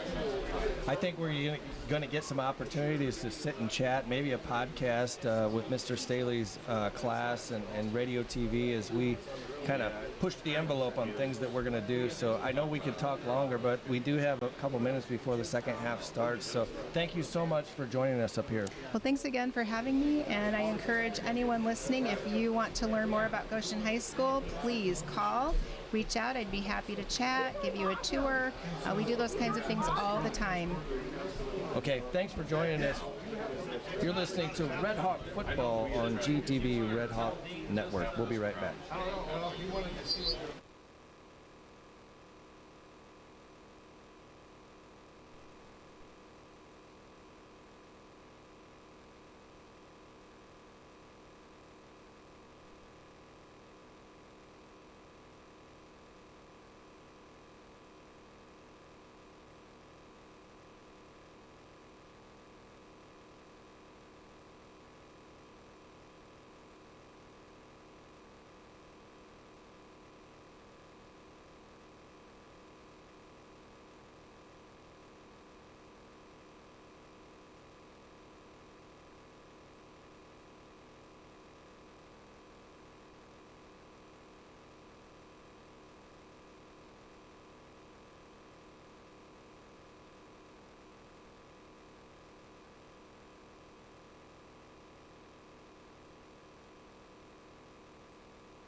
Welcome back to Goshen Red Hawk Football on GTV Red Hawk Network and tonight's game at Fairfield High School. We're going to send it over now to John Short with the halftime stats. Well, thank goodness I've been keeping track of this, John, but I appreciate you throwing me under the bus. But I will say, as we wrap up halftime here, the RedHawks are ready. We get the ball first. The momentum coming from the second quarter is on our side. Gosh, let's have some momentum, keep it going here on offense. I'm sure Coach Stoner on the Fairfield sideline said, hey guys, hang on the football. We're running it down there. Just hang on the football and let's go. So it's going to be interesting to see what adjustments were made at halftime.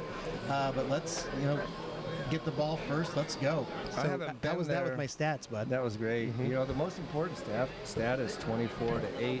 Yep. Now they just added. I got to get with this football thing because they just added 3 more minutes. It's 15 minutes. Now it's 3 more, so it's eight. I mean, my math is not great, but that's 18 minutes we got at halftime. Well, and what's interesting is Goshen came out earlier. They warmed up. As the clock ticked down, they went to their sideline, and now we're ready, and we added 3 more minutes. So. And I said it in the second quarter there, but certainly not doing it to keep the viewers listening, but seriously, this game could be 24-16. I mean, it really could be if that fumble return wouldn't have been called back. I don't think we're that far off. We are doing some good things, John, in the passing game. We've got some athletes involved in the passing game. You got to think that let's go. That Coach Eklinski had some positive things to talk about at halftime. Yep. And I will say too that there were times, not a lot, but there were times when I was coaching, when you were blowing somebody out in the first half and you go in and kids didn't necessarily believe what you were saying, like, we're not doing this well, we're not. But Coach Stoner's definitely got some things to talk about now.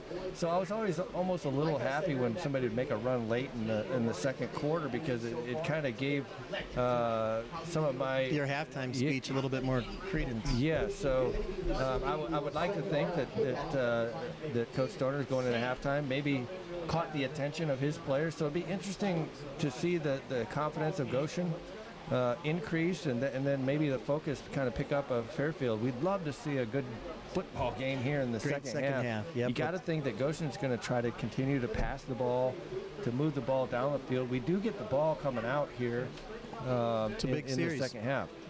Yep. And the other positive thing is that we played 2 quarterbacks. Yeah. The play calling creativity in the second quarter was great. We started. Quarterbacks were in and out. We had some skilled players in and out. We went to that quick huddle that one time to get the first down, and we're ready for second half football action. All right, we got RedHawks football, about 30 seconds left in the halftime. I would think that maybe some of the keys here in the second half might be something I mentioned in the first half was just time of possession. You know, I mean, we got to have the ball and get our defense off of the field, which we did late in that second quarter. We certainly are thinking that if we can score here coming out, that it would certainly put some thoughts into Fairfield's head like, whoa, we might have a ball game here.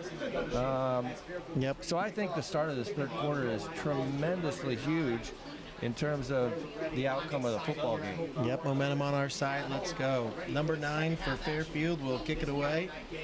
It's Jeremiah Hollinger. We do have the lights on, John, so now we can say Friday Night Lights. Yeah, the lights are on. It's not quite dark yet, but we're getting there. And here we go. It's going to be a kick Kicking deep it here. deep. It's going to be received by Number 81 again. 81 again. He's going to come up, Tracy. stutter step, and he's going to get taken down again. A little too hesitant as he kind of approached. You really probably want those runners to go full speed ahead. But we got the football here. First down. First and 10 from what looks like maybe the 25-yard line. Yep, Carter Diaz in at QB. It looks like Rapp, Elliott, Jack Kreider in at receivers. Logan Mishler at tight end. And we got here again, first and 10 on the 25. We got Diaz in the back as a quarterback. He's going to take the snack. He's going to fake the flip off. He's going to come around. And you can just tell he's faster than everybody else. He's faster That's than everybody. Elliott on the reception. He's a sophomore. If he could get over that great open field tackle for 6-yard Fairfield. gain. That looked easy for Elliott. I mean, I love the play call there. Fake pitch. Here we go. Pretty clear he's a pretty good player. His shotgun's going to be snapped over his head, and if we can just get rid of this ball, it would be great. It's going to be thrown. He's going to be taken the other way. It's going to be up the field. He's going to get an opening. He's going to get back to line of scrimmage. The line of scrimmage. I keep saying this, and nobody knows what I'm talking about with these stationary mics and the It's post. hard. It's hard to see the whole place, so I apologize to the listeners out there. That could have been disaster for the RedHawks, but Carter scrambled, got back to line of scrimmage, facing 3rd and 3 here. Big third down early in the third. And you do see the lights coming on here. The sun's going down. Kind of feels like football now. We need a first down, 3rd and 4. Tight package here. And it's going to be snapped there, handoff right up the middle, and it's going to be a first down by Clevenger. He's going to get the first down. It's going to be up to the 42-yard line, gain of about 7. Right there, Coach Eck didn't have a ton of success in the first quarter, second quarter. Running up the middle, said we can do it, let's go. A little play draw, got the first down, 1st and 10 RedHawks. He talked to me a little bit about running downhill. We didn't see that in the first half. That was the longest run of the game, if I'm not mistaken. Yep, great job. Here we go. 1st and 10 here on the 36-yard line. It's going to be Diaz in the backfield. It's going to be a high snap. He's going to just go ahead and take it and run with it. And he's got a little bit of room here. He dances up, and it's going to pick up about 5-6 yards. It's going to be 2nd and 4. Nice run again by Carter Diaz. Yeah, it looked like there he wanted to throw it. The play design was to throw a screen pass to Spencer over here on the right side, but the high snap, Carter adjusted and got 5-6 yards. You might see Elliott here catch the ball, maybe. It's going to be a screen pass off to the side. It's going to be Rapp, I believe. Help me out there, yeah, John. But like that's Rapp. going to be a gain of about 5 yards. It's going to be 3rd down and really short. We're going to step up to the line quickly. Not going to allow Fairfield to sub. They've got 2 guys coming off and 1 coming in. Looks like they're short of a player. maybe only 10 players out there right now. It's going to be up. Nope, it's going to be a pass easily. First down. Hang on to that football, tight end. That's what I thought too. It's at Landon. That's at Landon Hall, number 88, junior tight end for the RedHawks. Okay, the RedHawks are moving down the field. They move it across midfield, maybe for the second time tonight. And I'm telling you, John, if we can get down there and get in that little 10-yard area down at the end that says G or F. Okay. He really can't. Oh, yeah, there's G on the goal line. Goal line. Yeah. Okay. Goshen is goal line. I'll tell you what, things can get a little interesting. Agreed.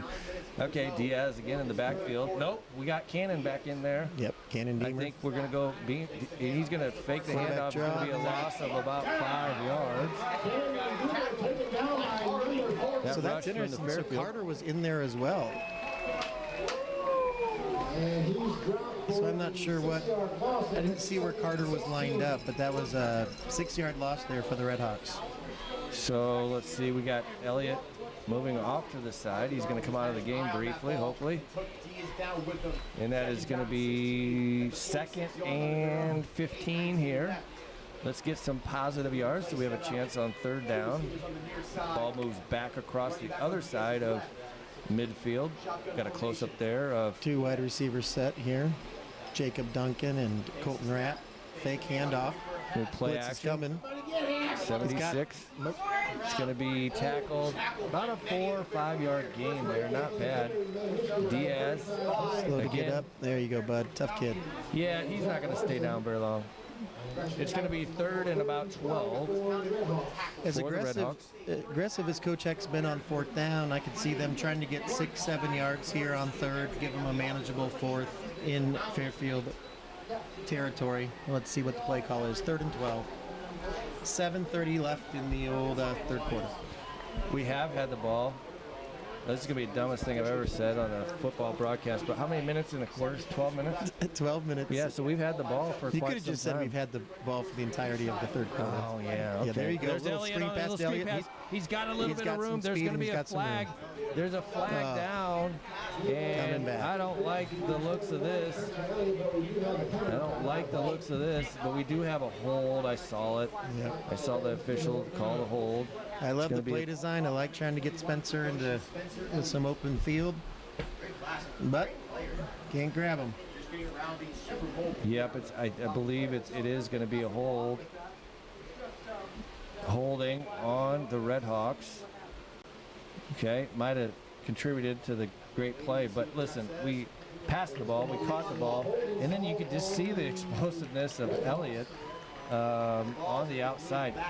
That has got to be something that's going to benefit us, not only the rest of the game tonight, but into the season. The teams are going to have to pay attention to him, maybe open up some other things. That official's walking the wrong direction.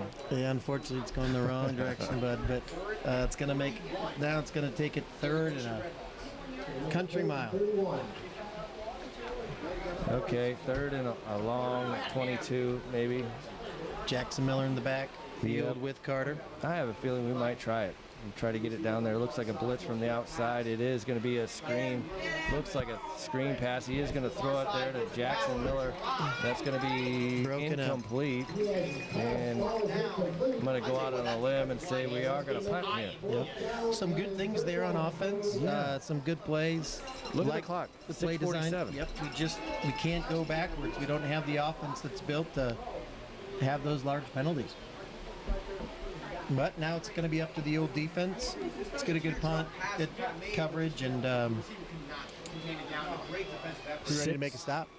So that was 5 minutes and 13 seconds. Look at your math skills, buddy. Yeah, showing off. Yep.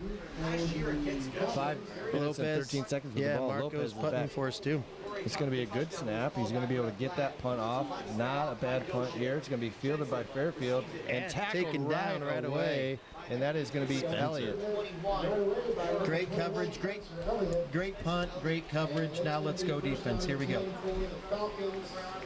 Yeah, you know, when you got a football player like Elliott, you just got to keep him on the field. a lot, right? A I mean, lot. he's probably our best tackler. He's definitely our best receiver. He's our most He's explosive aggressive on player. defense. I mean, our defense revolves around Logan Mishler there in the middle. He controls things for us, but we do need some athletes flying around there on the outside. So here we go. Have you checked Twitter lately on scores from around the NLC? That is my job. I'll be doing that. I'll be doing that. Too. It's that's going as well as my stat. Yeah. My stat documentation is going. So.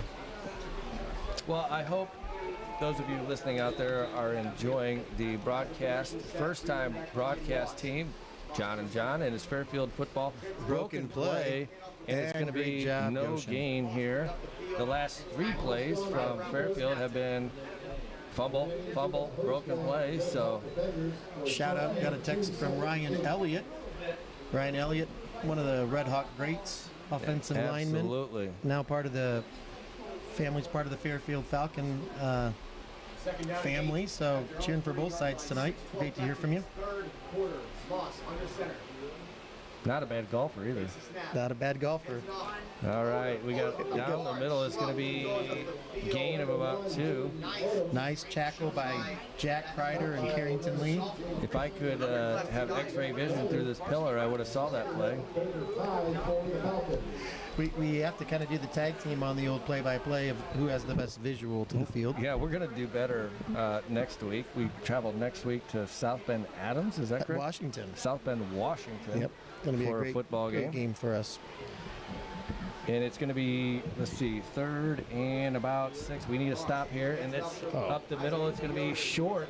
And A big decision here for Fairfield. I mean, you're in control of the game 24-8. It's going to be 4th down and 2 down and in your own 2. territory. No, that's 4th down and 4. Looks like they're going to go for it. Sorry, I'm leaning your way. I got to avoid this pillar here.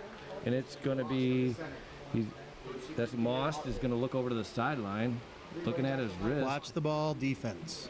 Yes, watch the ball.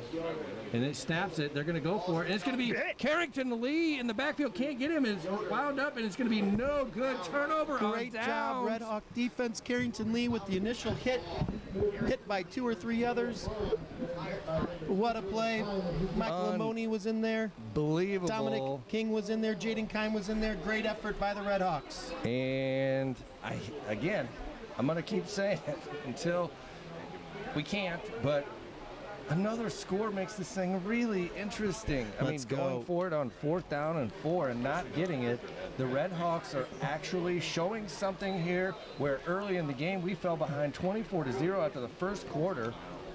35 yards. 8-0. Cannon's in at quarterback. Cannon, Deemer, Jackson in the backfield. Here we go. Goshen RedHawks 1st down. All right, we got Cannon in at quarterback. He's going to under center this time. He's going to take the snap. He's going to fake handoff. He's going to look to pass. He's going to be sacked. He's sacked there for a loss of about 5.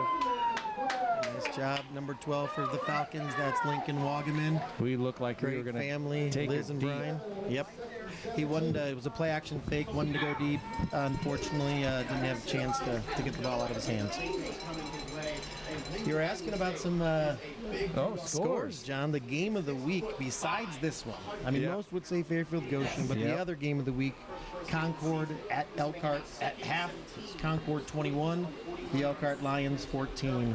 Sounds like another battle. 2 schools that probably are thinking about making a run late in the season. 2 good schools, 2 good teams, and that's going to be Cannon feeds Great back. He's going to defense, great go. block. He's going to pass it underneath, and There that's we go, Miller. Jackson Miller. Right up the middle. He's Another got some flag. room. Down to the 20, down to the 15, the 10, the 5, and where's the flag? The flag John? came from this sideline here. Flag? Yep. Oh, goodness. Ineligible man downfield? Question mark? So it came from the sideline, not the middle, but yeah, it's going to be an ineligible man downfield. That usually happens on the screen. Yep. Man, we've had some big plays that just have not gone in our favor, and maybe it has something to do with the penalty, but It'll be interesting to see if, I'm assuming he's outside the 2-yard area there around the line of scrimmage, but I was actually thinking Jackson's ahead of the blockers.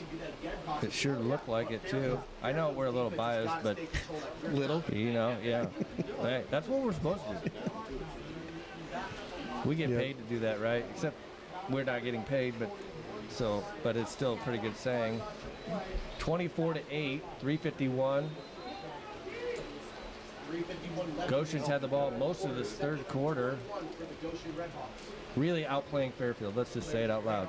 Outplayed Fairfield for the last quarter at Quarter and a least. half here, but now these penalties, we've got to keep going forward. 2nd and 21 for the RedHawks. That's going to make it difficult. And we got another whistle here. Not sure what's going on. I did hear. Nope, we're going to go. I'll have to save my story for later. You'll have to remind me. I've got a pretty good story. We're back at it here. Goshen with the football.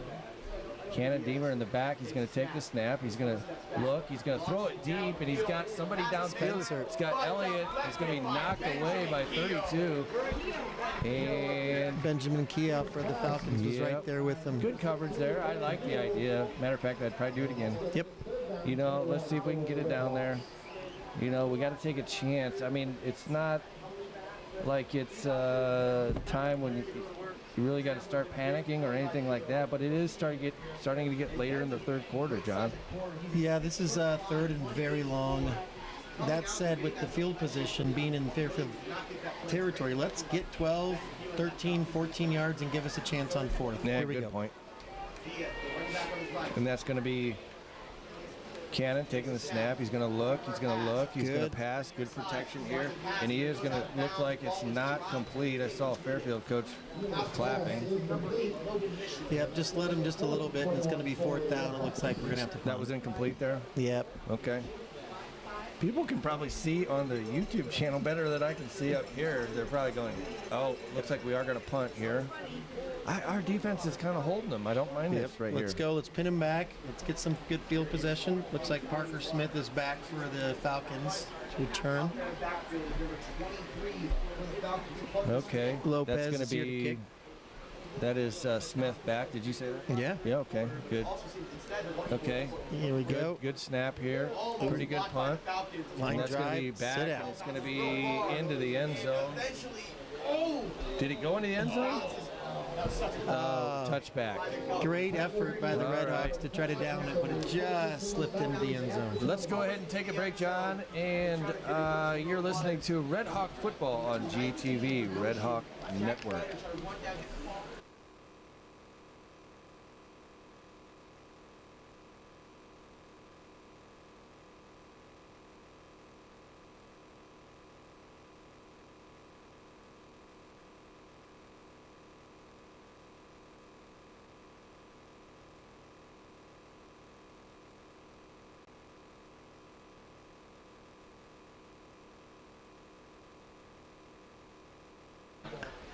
Welcome back to Fairfield High School. We got a little bit of a game here, John Short. Fairfield takes over, 1st down and 10 at the 20-yard line. Right up the middle is going to be a gain of about 8-9 yards there. John, we got some people listening and watching online. That's exciting. This is the first time we've live streamed. Derek Staley, Mr. Staley is the radio TV teacher that set all this up. We actually didn't do anything. Showed up, got to talk a little bit, but congrats to Derek, the CT program, the students. Goshen High School is doing some amazing things. All right, Fairfield's got the football. It's going to be stopped there right up the middle. That's going to be short of a 1st down, and it looks like they're going to stop the clock here. 2:43, 24-8. Well, they gave him a first there. Third quarter. Fairfield did get a 1st down. If you didn't hear it on the PA, I'll tell you, it's a 1st down. We've been a little out of sync with the officials tonight, but maybe that's just our... Yeah. I mean, on the road, you kind of expect that just a little bit, but, oh gosh, nobody saw that because I didn't push the button. Thank you, Mr. Staley. Fumble number 3. Oh, yeah, okay. Another And run it's up the going to be middle. off to the side there. It's going to be gain of about 7 or 8 yards here. Fairfield now picking up a few yards. Looks like Jaden Klein shoved them out of bounds there. Thank you, Michelle. We got that back on, but yes, we forgot the button. The button. Push the button, John. That's John Everingham, not John Short. That was my bad out there. We got it now. I think we're on. I think the camera looks great too. Yep. By the way, we got a football game going on right up the middle. It's going to be again. Yoder has got the carry. He's going to be pushed forward. Got to be another Fairfield first down. Yep. And it's going to be a first down by the Falcons. First down. Well, they're going back to that, the run up the middle, which what they started with in the first quarter, and we struggled to stop it then. And just haven't heard much from these Fairfield fans here in the last quarter and a half. We've controlled things just a little bit, doing much better, but we got to get another stop on the defense. Here we go, 1st and 10, Falcons. And that's going to be a handoff right up the middle again, and it's going to be a gain of about 2 or 3 yards. I think that we might have some big plays coming up. Yep, Logan Mishler there on the tackle. Michael Amoni to go in the looks like also quarter. Milo Dukevich is in on the tackle there too. So here we go. We really need to get a stop.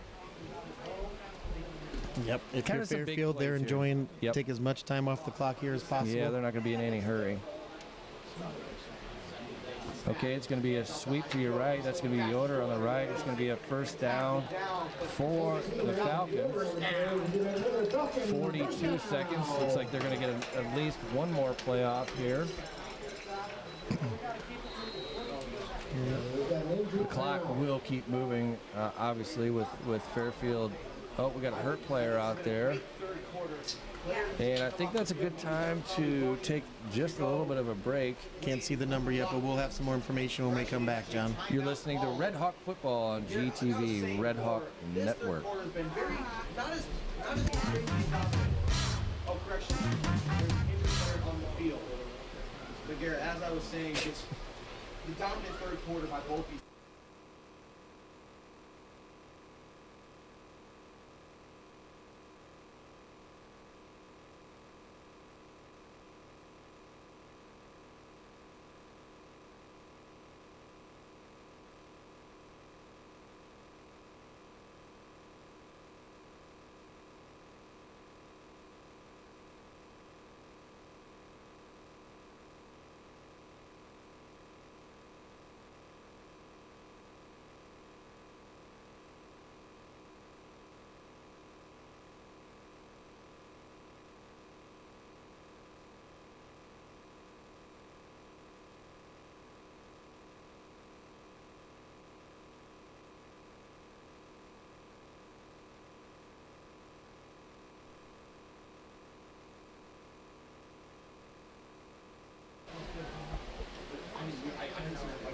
Welcome back to Fairfield High School. It is 42 seconds left in the third quarter. 1st and 10. Here goes the clock.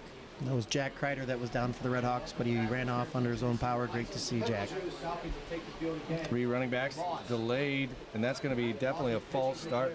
And I believe that's the first flag on the Fairfield Falcons. Well, I'd love to confirm that, but I've been a little lax in my stat duties, but I don't remember a ton of them being called tonight. No, I really don't. I think they honestly, giving credit to where credit is due, they've been very disciplined. They've been a tough physical team up front, especially, and that's why they're ahead. 28 seconds now. The clock is going to run. This will probably be the last play of the third quarter. And it's going to be 15. Moss under center is going to take the sweep over to number 1. It's going to be undercut by 3. Yes, Carter Diaz coming up from the safety spot, making a great tackle open field. Okay, that's what we need to see, man. And that's going to do it for the third quarter. It is Fairfield 24 and Goshen 8 to end the third quarter. And we're going to take just a little bit of a break here. You're listening to Red Hawk Football on GTV, Red Hawk Network.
Welcome back to Goshen RedHawk football on GTV RedHawk Network, and tonight's game at Fairfield High School. We have outscored Fairfield 8-0 over the last 2 quarters after falling behind 24-0, and I think that's going to say something about the RedHawk football team. Need one more big stop here for the big stop defense. here. Second and about 15. It's going to be a pass here. It's going to be to deep pass. It's going to be overthrown. Cole Knight, the intended receiver, was overshot. He was open too. Yeah, Coach Stoner dialed it up. Had been pretty focused on the run very heavily. Decided to pull it. He was open, just was overthrown. You could see some of the RedHawk players talking to the safety like, hey, keep the guy in front of you. That's like your job there. But anyway, we were pretty fortunate that the ball was overthrown. Now, Third and what does 15. Fairfield do here? 3rd and 15 in the 4th quarter with these pesky RedHawks still On their around. own 48. And it's going to be another pass. It's going to be out, down, around. It's going to be a complete pass, but it's not going to be enough for a first down. But again, both teams that kind of went for it maybe 2 or 3 times on 4th down. You would anticipate that Fairfield will do that here. 4th down and 7. Okay, this is probably a big play, right? I mean, Big this play might be here the for the play of the defense. game. Yep. In terms of getting the ball back, Fairfield is probably going to run the ball. This 4th quarter is going to go quick. We need the ball back. We're only down 2 scores. Let's go defense, 4th down. Play the game on defense, 4th and 8. Here go the Falcons. Moss is going to look over to the sidelines. Going to get the play, bark it out to his receivers. 6 on the play clock, coming down. It's going to be a pass here. It's going to be in the backfield. He's covered up, and it's going to be a face mask. Is that what they called? They are going to get him for a face mask. Great play by the defense was in there. And Flag comes certainly in. brushed his face mask. You can kind of see it here. This is going to be really interesting, I think, for us and the people here at the game to kind of rewatch Oh, some another of this flag here. and kind of see what these penalties are. Well, just wait. Personal foul, face mask against the RedHawks. And it looks like there was a second flag that came in. Face mask on the RedHawks. Well, we did see another flag go up, as you saw on your live broadcast. And they're talking about that. Maybe there'll be offsetting penalties. That would be best case scenario for the RedHawks. To your point though, he grazed the face mask. I didn't see a personal foul face mask. I could see a 5-yard, which would still give him a first down automatic. I know some of the rules in high school and college or in the pros are a little different, but you what was the certainly second flag? They haven't announced it yet. You certainly didn't see his face mask or helmet snap in our direction. So it'd be interesting to kind of see that one back if we had replay. Officials are still discussing the second flag that came in late. Looks like the RedHawks, the way they're acting, could be against them. Yeah. And it was late too. The officials kind of standing by the They Goshen still haven't. players. They did not announce that. They're just marking off the initial face mask. That was a long 15-yarder, but it looked like it was longer than that. 4th and 1, so they did not. It's going to be a first down. Oh, first down. I don't know what I heard out And of then my. they called it a second penalty against the Okay. RedHawks. I don't know what when you wave your arms like a bird, but this is a long one too. Okay. Well, So 2 fouls against the RedHawks. Personal foul, face mask, and then another. did you hear what it was? I didn't hear what it was. I don't know what it is. Maybe I can ask ChatGPT and When find out you what that was. flap Yeah. your arms, but man, That's hurtful. Killer. We had Fairfield back where we wanted them. We had a situation. We had the quarterback in a really good spot there. But anyway, here we go. 1st and 10 from about the. Oh, we do have it. Mr. Staley coming through in the clutch and telling us what it is. sideline warning. Oh, okay. Well, up the middle is Great going to tackle be. there. Yep, good tackle there by a RedHawk there. A couple guys Yeah, getting up a Carter little Diaz slow. firing up. So really, 10 minutes left here, 10:30 in the 4th quarter. We're down 2 possessions. It's a mandatory stop for the defense. They played well. They played hard. Yeah. Time for a stop.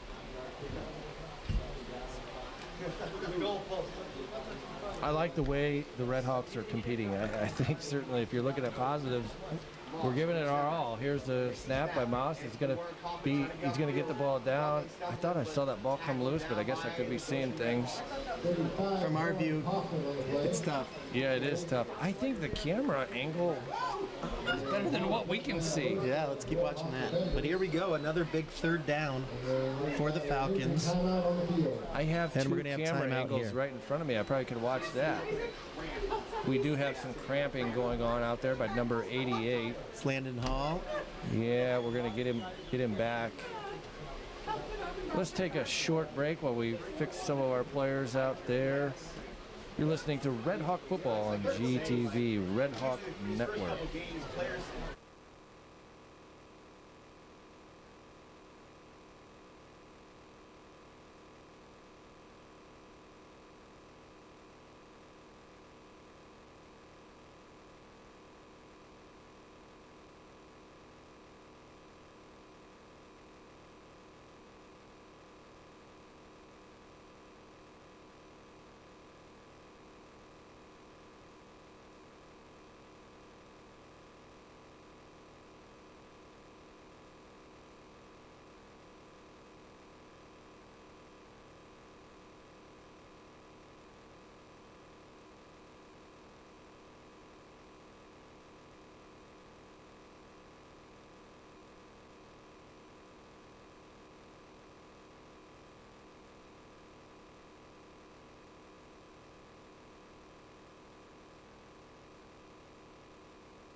What the heck? Mr. Shorts having the first fumble of the night. Can't get his headphones on, but we are getting close. It looked like Goshen player was fine with Yep, just Landon cramps. Hall had some cramps there, but he's back. All right, we got a big 3rd down and 4 here inside the red zone for the Falcons. 3rd and 4. It's going to be a handoff up the middle of 35, and he's going to pick up that first down and a little bit more, maybe even into the end zone. He's going to be touchdown by the Fairfield Falcons. Great run by the Falcons. It's that left side again, John, and it just looks our defense is just getting worn down. No question about that. And that's going to be 30-8. 9:36 left in the 4th quarter. We've gotten some guys behind the defense too, and we do have some explosive players, so I wouldn't quite write us off just quite yet, but that's going to be the extra point is going to be attempted by Jeremiah Hollinger. And the snap is there. The kick is up. It's going to be blocked. It's going to be blocked. Looks Good like effort. number 3, Carter Diaz. Shocker. Diaz in there giving full effort. Doing everything he can. Yeah, he saved us a point here. So we find ourselves down 22. Yep, here in the 4th. 3 scores with about 9:36 left. Adam pinned, 4th and 8. And 2 big penalties. And we had guys in the backfield. Yep. Ready to make the sack. A couple big penalties there. All right, time for the offense. Okay, the offense is going to come on to the field. Let's talk about some good things that have happened here really in the last 40-45 minutes. I'm telling you, there's something there. And I didn't watch the football games last year, but I just am curious how many times we said that last year, that we saw something that certainly has been a positive. Tonight we've seen a lot of positives, out there, things that are going well for the RedHawks. Yep, they had flashes on offense last year. They definitely missed their athlete last year was Gabe Janice, who's off to play, I think, football in college. But the offense looked good. I think we would love to see a little bit more from the running game, but the passing game from both Yeah. quarterbacks, Carter and Cannon, has been solid. Remember I told you I had a story for you? You were supposed to remind me. I don't remember that. Okay, I won't say which team, and I clearly won't say which player, but I did hear up here in the press box during halftime that one of the freshman players on one of the teams went and bought a popcorn. And that kicks out of bounds. Kicks out of bounds. So, Is that true? yes, 100% true. It was an administrator that was up here. Were they dressed out for the game? Or Yes. Okay. All right. Yep. That'll be interesting to follow up on that. Yep. So maybe you start tomorrow's film session and say, hey, I forgot to mention during the week that you can't go to the concession stands during the game and get popcorn. You know, I did scurry over there for just a couple seconds, and the lines were long, so I hope that they were able to get up front quick. So it's 30-8. We got 9:36 left here in the fourth. Big possession offensively for the RedHawks. We need to have some momentum, get downfield, and score quick. Okay, so let's see who we got here at quarterback. Both quarterbacks have done fine, really. Goshen's will take over 1st and 10. That kick went out of bounds, obviously a penalty on the Fairfield Falcons. 39-yard line here. We got 30 Jaden to Kine, 8. Spencer Elliott, and Logan Mishler here to the left side. Looks like we got Jack Kreider up top. All right. Carter That's going Diaz to be under the snapped gun. under there. Diaz is going to throw it down the field wide open. It's going to be number 2. I believe he caught it. Brought it in. Yep, he's going to get the catch here. Looks like it's going to be very close to the first. And that's going to be good for a first down. Give it to us. Yeah, they did. They did. They heard Okay. you. They heard you. Yeah. First down. Goshen under center. He's going to look over to the sidelines. Diaz is going to look over to the sidelines, give us some signals there. Probably got to take a chance and try to get the ball down the field just a little bit. That's going to be Elliott on the screen. A little pitch out to hook and ladder Jackson. there. Jackson Elliott, that's a horse collar maybe.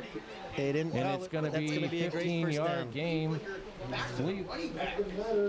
Look, that's the hook and ladder. I do know what a hook and ladder is. Yep, That's it was exactly what that was. A little screen pass to Spencer. Jackson running on the flank. Two pretty good little athletes. pitch. And if I'm not mistaken, both sophomores. Both sophomores. Okay, we got Diaz looking. He's going to take it right up the middle. He's going to cut it up. He's going to pick up about 2 or 3 yards. I can't tell, John, if that's a designed, fake the screen pass and run. They've done that a couple times tonight. No gain, actually. We got And a pot of folks over to the right. And it's going to be 21. That's Elliott on the far side. He's going to take the ball up the field, and he is hard to bring down, dude. I am telling you. You like it? I do. Yep. I like it. He's maneuvering over there like a football player. Trying to keep the tempo up. That was an interesting formation. Looks like we had 4 linemen. A couple linemen and a couple receivers over to the right. People are getting fired up. Here we go. They're taking time to huddle here. It's 3rd down and 5. Big 3rd down, 8 minutes left. 30-8. 8 minutes to go. You're going to have to call this one because Yeah, now you got the pillar. The in front of pillar you. is. Look at the screen over here. We got 2 screens over here, and that's going to be Diaz sends Miller in motion. It's going to be a draw right up the middle, and he's going to go up the middle. He's got some room to run. He's got a first down and a little bit more. Brought down. Great play. It looked the same play. They're moving Jackson and Miller out of the backfield. It's looking like they're going to screen, and then Carter's taking off up the middle. I'll be the first one to admit I don't know much about football, but when you start worrying about guys on the outside that can make some plays, seems like that would open up the inside run just a little bit. Yep, it's and getting it their looks like that's what's happening there. Their So- linebackers are following the guy in motion, and it's freeing up the middle. Here we go. 1st and 10 for the RedHawks. Great drive so far. I don't know much about football, but I do have tons of experience on the Madden. On the pretty good. Yeah, on the video game. Yeah. I was. And a fumble off the pass, and he's Get going rid to of get it. sacked in the backfield there. Nope, Oh, he's he's still not up. coming down. He He does pass the ball. What a play by Diaz, and he gets it over. He's still not down. Oh, what a play! Short. Oh my goodness! What effort! just happened? And a fumble, fumble on at the the end. end. Diaz looked like he was down in the backfield and was then- actually calling it there. And then he flips Oh it up. no! He And there's flips it up to Elliott.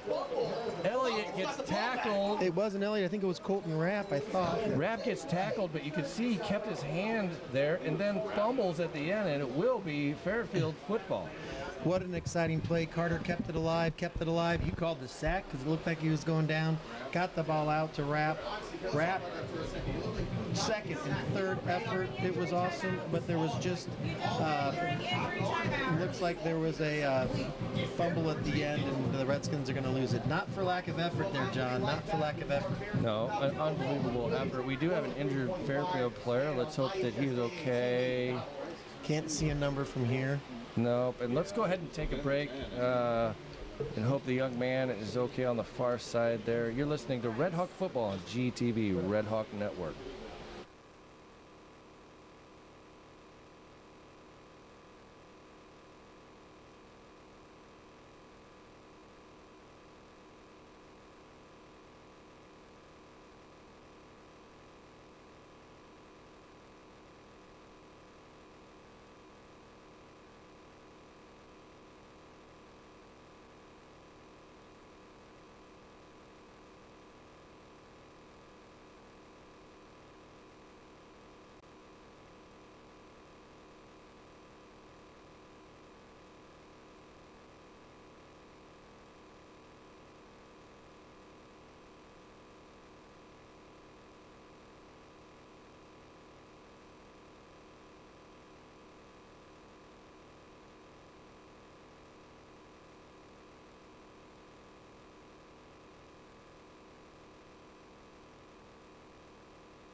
Welcome back to Fairfield High School. We are back. Fairfield's got the ball. John, great to see the player come off uninjured. That was Warren Kaufman. He's been a workhorse tonight, doing a lot of the running on offense and playing the middle linebacker position on defense. But good to see him up and off the field.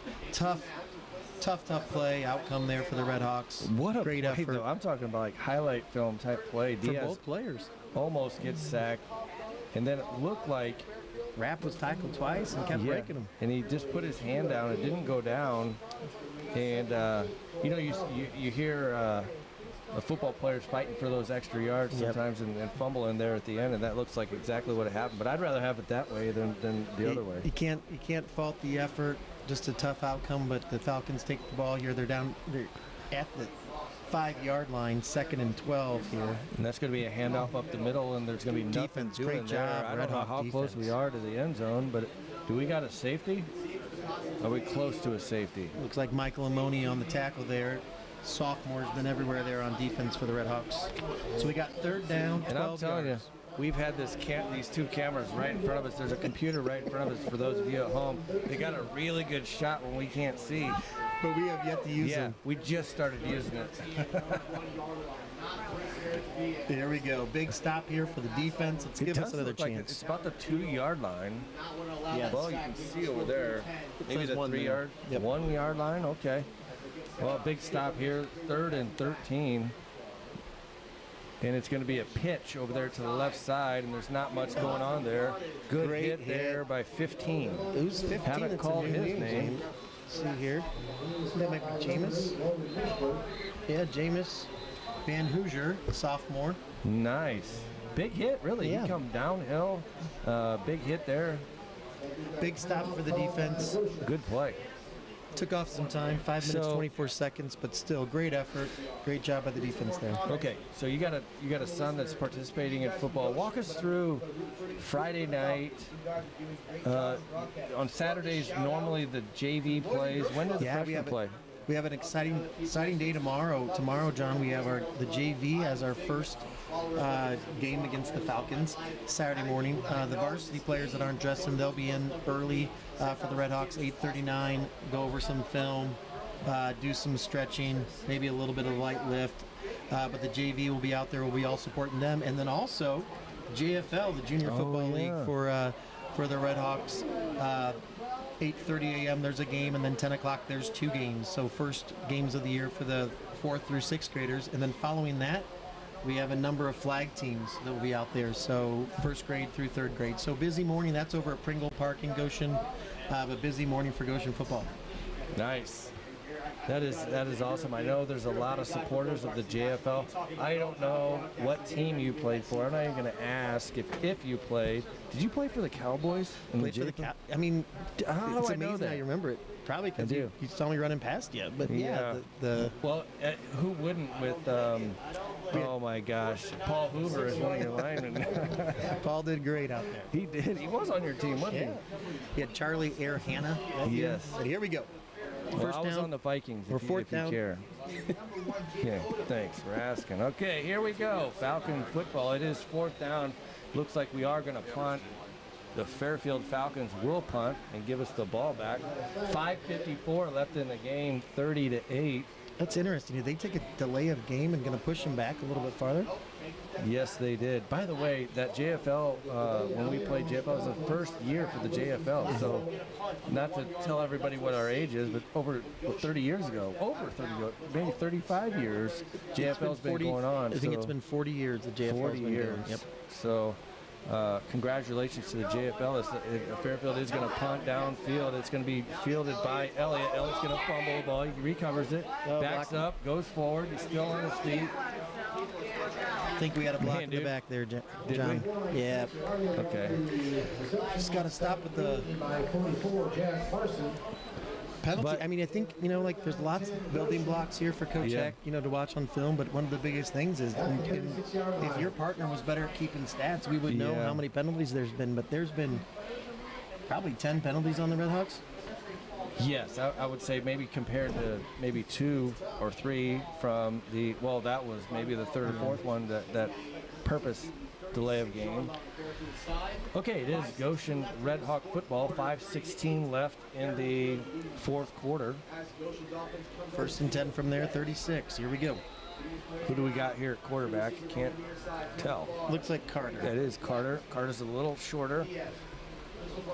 And he's got the ball. He's going to throw it. He's going to take one deep here. He's going to wing it down. He's got a man open. It's caught in the touchdown. That's number 11. Colton Rapp over the shoulder. Touchdown. RedHawks. What a pass. You could see Colton had a step on him, and Carter put it right on the money. 3 timeouts left by the RedHawks.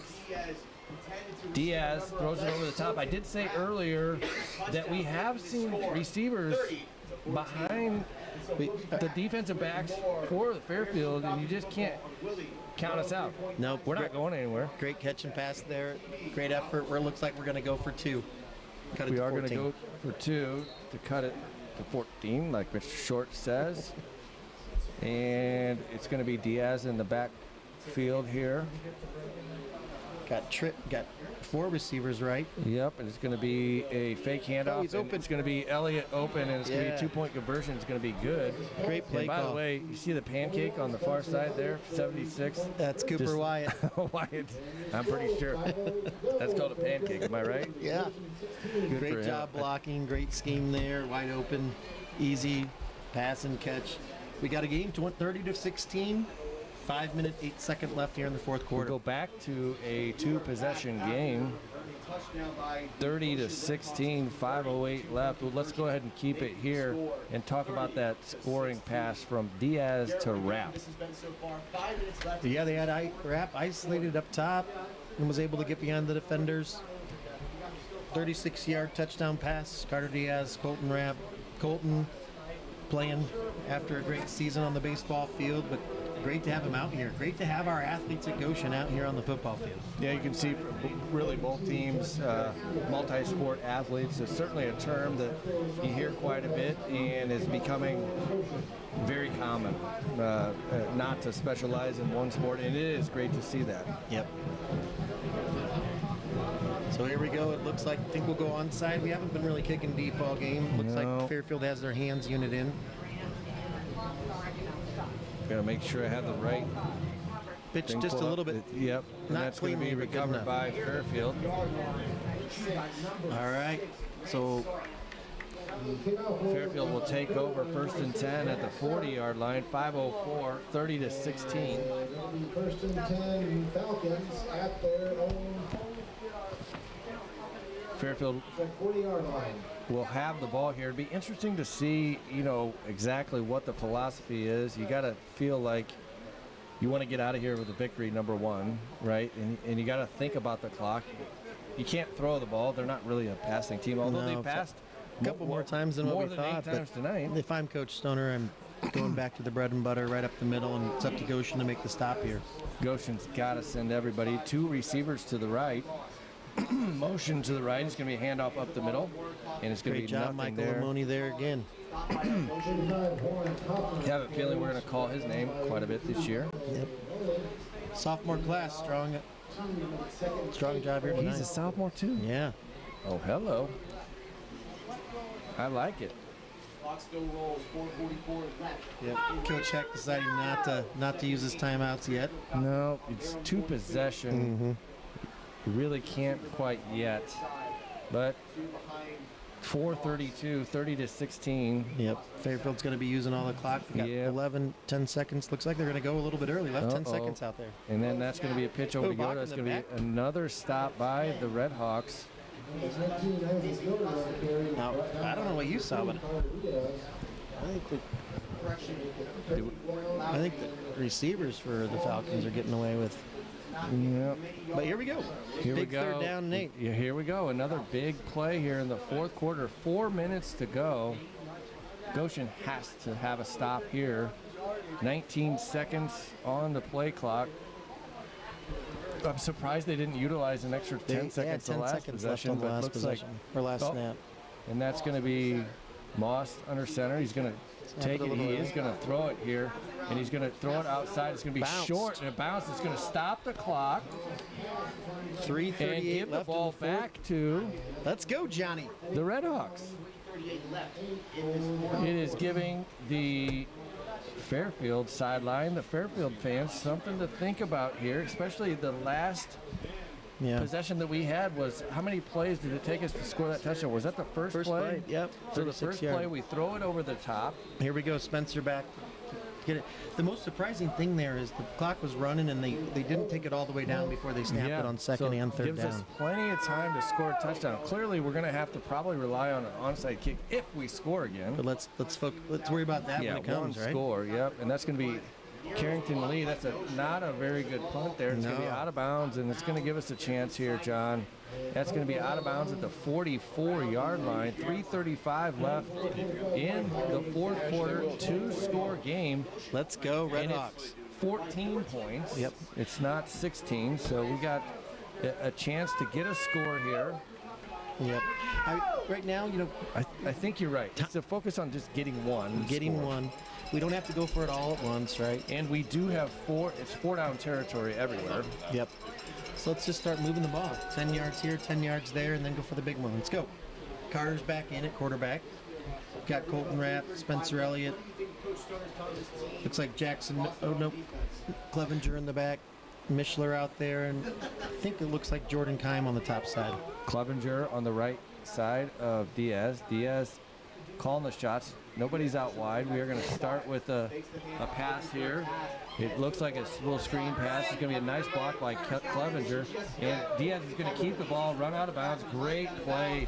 A gain of 10. Again, I think that the threat of the deep pass and the outside athletes is Clevenger had giving a Diaz really nice crackback block. He The did. line, I know he was flushed, but the line has been doing a great job here in the second half, giving Carter time to throw. The clock is stopped at 3:24. And it's going to be Diaz in the backfield. He's going to take the pass. He's going to look long. He's going to launch it long. And it is Elliott is going to be incomplete. Looks like he had a hand on him there, but no call. No pass interference. I don't mind the play. 3:18. Oh, there is a flag over here. Which side? Oh, on the other side. Over there. I don't know what that is or what that could be. We have a flag on this side now. On this side, there was some He hand just fighting. dropped it over here. So where'd this come from? Okay, this is going to take a second to clear up, I'm sure. Ineligible man downfield again on the RedHawks. And that's going to be repeat first down. Is that going to be go of a it. 10-yard penalty for the RedHawks? 3, 4, I think it's 5. five. Okay, Five. 5. Yep. 5-yard penalty. But repeat first down. 3:18 left in the fourth quarter. Down 2 scores. RedHawks will have a chance to huddle up here. With the clock stop. Yep. Again, we We're don't have to fine. go for it all here. Nope, We just let's go. March it down the field. The clock does stop after first downs, kind of like in college. I like that you looked at me kind of like as a question. It was a question. Yep. And it's a Here we screen go. pass to Elliott. Elliott's got the ball cutting up the middle. He's cutting it on the outside. He's got a first down and more. He's going, and he could break it away. He's got one man to beat. He catches it down there, and that is a 47-yard pass completion that puts the RedHawks in position to score again. I mean, you can see it when he gets in the open field. That he's explosive. So here we go. We got third, 3:04, 3:03. We wound the clock already. Wow. Yep, so we got to get the playoff here. 3 minutes. We're staying calm here. 2:55. Not in a huge hurry, but we do need to go. Is Diaz with the ball. He takes a snap, and it's going to be out wide here. He's going to look. He's going to look in the end zone. He's going to go, and it's going to be caught. Incomplete. Pass attempted to number 1 out there. You said the wrong score for safe, but ball was. John, you want to go ahead and do the honors? No. That is Bennett Short in the game. The pass was attempted to him. Incomplete. Looked like the pass was a little wide. Good effort by Bennett. Got to catch it, John. Okay. I was going to say it. I'm glad you said it. Okay. Here we go. 2:41 left. 2:41 left, 2nd and 10 on the clock. 2:41. We got 30 trips to right. 16. Receivers on each side, running back on his And it's going to be Diaz again. Taking the snap, fakes the handoff. He's going to be looking over the same play here. Let's see if he goes back. He's going to throw the pass in the end zone. It's going to be caught! Jaden Kime with a spectacular catch. One-handed. Batted it up. And then caught the ball with 2:32. The RedHawks pull within 1 score. What? Carter rolled out, didn't have a lot of options, fired a dart in there, and Kime came up with really the catch of his probably career, but great one. That was an amazing, that was a bullet. That was a bullet from Diaz there that was batted up in the air and then caught by Kime. We're going to go for the extra point Just here. the extra point. It is a 1-score game officially. Goshen does have all 3 timeouts left. I don't even think we have to go for an onside kick. I think we will just because we haven't had great coverage kicking deep, but I'm with you. Here's a snap. The kick is up, and it's going to look good. And We got a 7-point ball game, John. 7-point game, John. Let's go back just a little bit, okay? First 3 possessions by the Falcons, right down the field for a score. We give up a safety. It's 24-0 after the first quarter. Let's just be honest. We fought back. They fought hard. They've stayed in it. We've had some breaks go against us too, and it's 30-23. And we just 2:32 keep left. fighting. Love it, buddy. You gotta love it if you're a Red Hawk fan, that you got a team out there that's giving it everything they got. You can see the confidence now is growing. Yep. I had a coach tell me one time, confidence is continually, successfully completing a task. You got to do something good over and over and over. That's how you build confidence. You just don't say the word out loud. And Well, that's here we what the go. RedHawks are doing right now. They're doing things over and over successfully, Look and you at can this see hands the unit. confidence. Over here, they're fired up. They're ready to get this. I still think we're going onside. We are? Or? I think we are. Onside kick. Okay, we got Elliott on the far side here. Look at his jersey. It's all dirty, too. Love it. And we got it here. Here is the onside kick. It's going to go here, and it's going to be covered up by Fairfield. They are going to recover that onside kick. Yep, we got 2 minutes, 29 seconds. We're going to need a defensive stop here. We got all 3 timeouts. All Get a 3 stop, get the timeouts ball back. by That's all the you want here. RedHawks. If there's a such thing as momentum, it is on the RedHawks side. Look at the RedHawks student section over there. You got the RedHawk fans on their feet over there. some of the Fairfield fans in a little bit of shock. We got some Defense is parents fired trying up. to get us fired up here. Carrington's out there ready to go. Watch the ball, boys. Watch the ball in the middle. And we got underneath center here. 30 is right up the middle. No, kept by the quarterback. We're running to the outside, and it's going to be up the middle. It's going to be a first down by Moss, and that will get the Fairfield crowd up and cheering. Yeah, they've been kept thinking, when are they going to do that, right? He hasn't faked it all game yet. They already did Timeout, fake the RedHawks. handoff up the middle. Little blind draw Okay. and got the first down. Two timeouts yet. Too bad we don't have a 2-minute warning. That's just the pros, right? I think so. Okay. There we go, though. But, that was one play, 10 yards, so we're still in this. We're 30 still to in this. 23, 2:18 left. Now is the time for the stop. I might want to, just for the heck of it, we do have people listening, watching. Thank you so much for watching our first broadcast Yeah, I live just got on YouTube. Just got a text from Curtis Gunter complimenting us on our broadcasting and just the great job that the students are doing with the telecast and the cameras. Shout out to Goshen CTE program and everything Yes. Goshen High School is doing. You look at this equipment, honestly, sitting right in front of us, and yeah, we got some people watching here. Look at the computer. Mr. Staley told me to push one button. I think up here. Let me try it. I got the title screen and I got the live playing. I hope I didn't screw it up here. But anyway, Here we what go. a great game. We're back in action here. And Moss under center, 1st and 10, 2:18 left, and it's going to be That's going to offside. be that's going to be movement on the offensive line. Yeah, they're going to call it a false start on the Fairfield Falcons.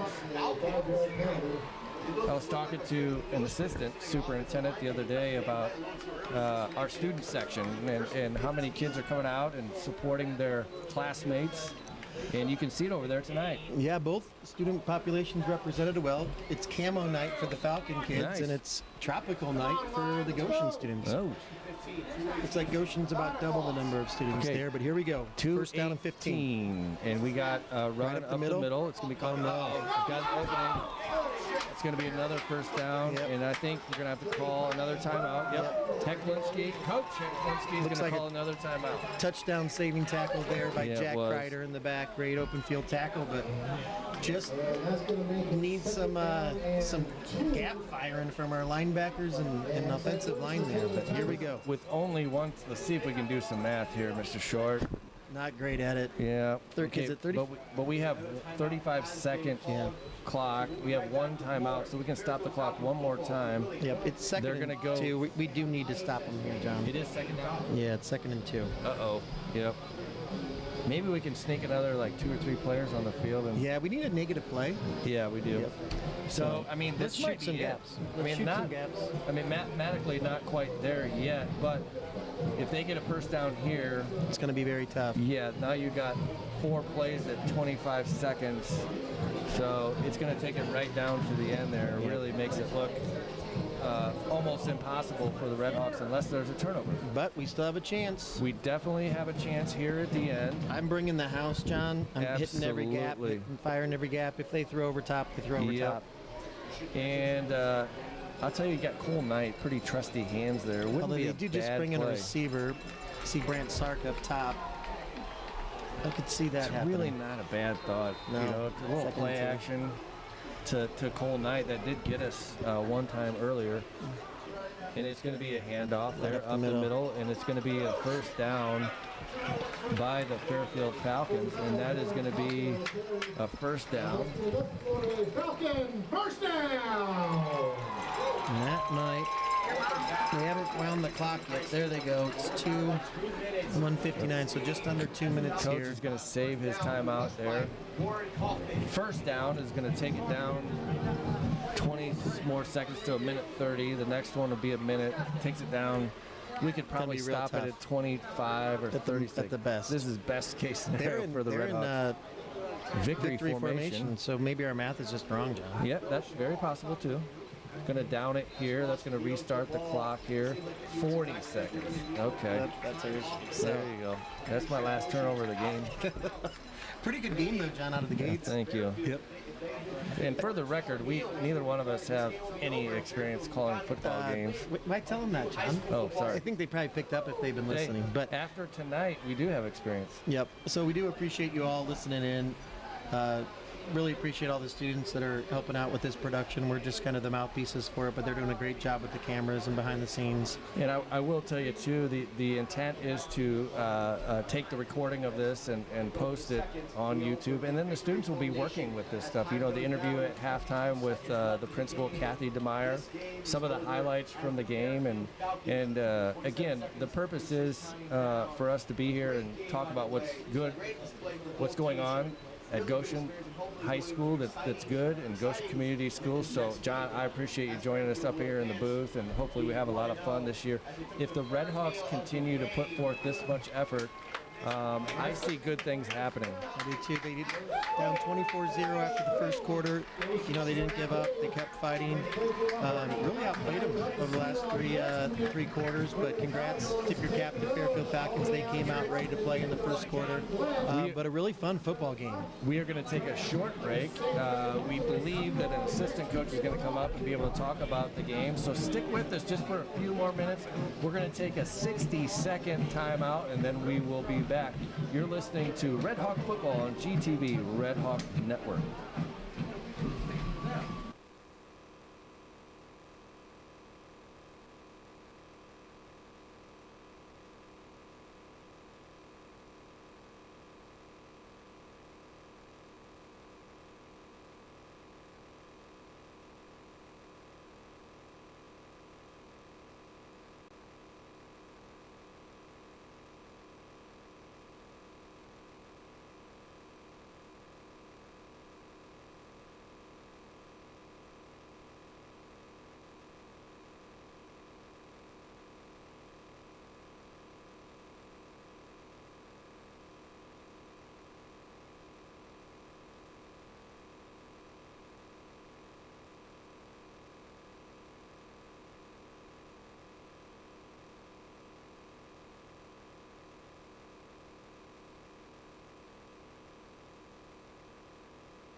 Welcome back to Goshen Red Hawk Football on GTV Red Hawk Network, and tonight's game at Fairfield High School. It is the Fairfield Falcons. They may not realize it, but win the football game tonight 30-23. But John, a lot of positives. I think, like I said earlier, the score 24-0 after the first quarter, and to end up, having a chance there at the end, and had some calls go against us, whether they were good or bad calls, doesn't really matter.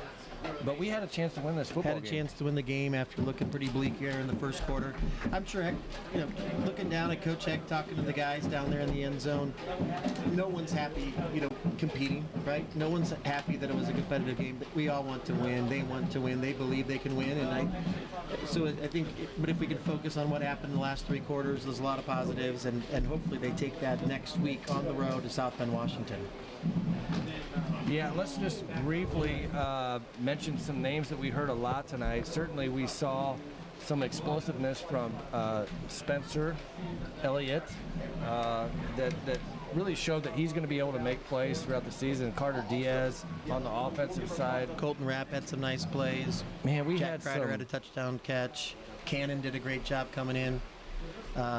Jackson Miller looked good out of the backfield along with Clevenger. So some really good things on the offense. And then defensively, Michael Amoni, the Logan Mishler leading the charge. Jack in the back. So some really good things there to kind of take and go to film and work on it next week and get ready to play another football game on Friday. You got to take your hat off to Fairfield football team, Coach Stoner, and their first victory of the year. I have a feeling they're going to win some games this year. And so best of luck to the Fairfield football team. It was a tough contest tonight, and I'm sure they're happy to get away with a victory. So any final thoughts, Mr. Short? No, it's exciting. You took a look back last year. It was 52-17 Falcons. Goshen didn't have a lot of competitive football games. This was fun to watch. It was competitive. Came down to the last series. A lot of excitement back in Goshen football, and we're looking forward to a great year. And we got some young kids that are making plays, and certainly something to think about the hope for the future, the hope for the remainder of this season. Yep, and forgot about Jaden Kimes' great catch. There, yeah, we had some fun stuff. Some real highlight reels tonight that I think that Coach Heklinski is certainly going to feel like he can build off of. So we do have a game next week that's going to be at South Bend, Washington. Hopefully you all can make it to the game. If you can't make it to the game, we will be back on air on our GTV YouTube channel. So appreciate you tuning in tonight. That'll do it from Fairfield High School tonight as the RedHawks fall tonight 30-23 to the Fairfield Falcons. Thank you to the incredible student production crew, my partner John Short. I'm John Everingham saying thank you for joining us. This has been RedHawk Football on the GTV RedHawk Network.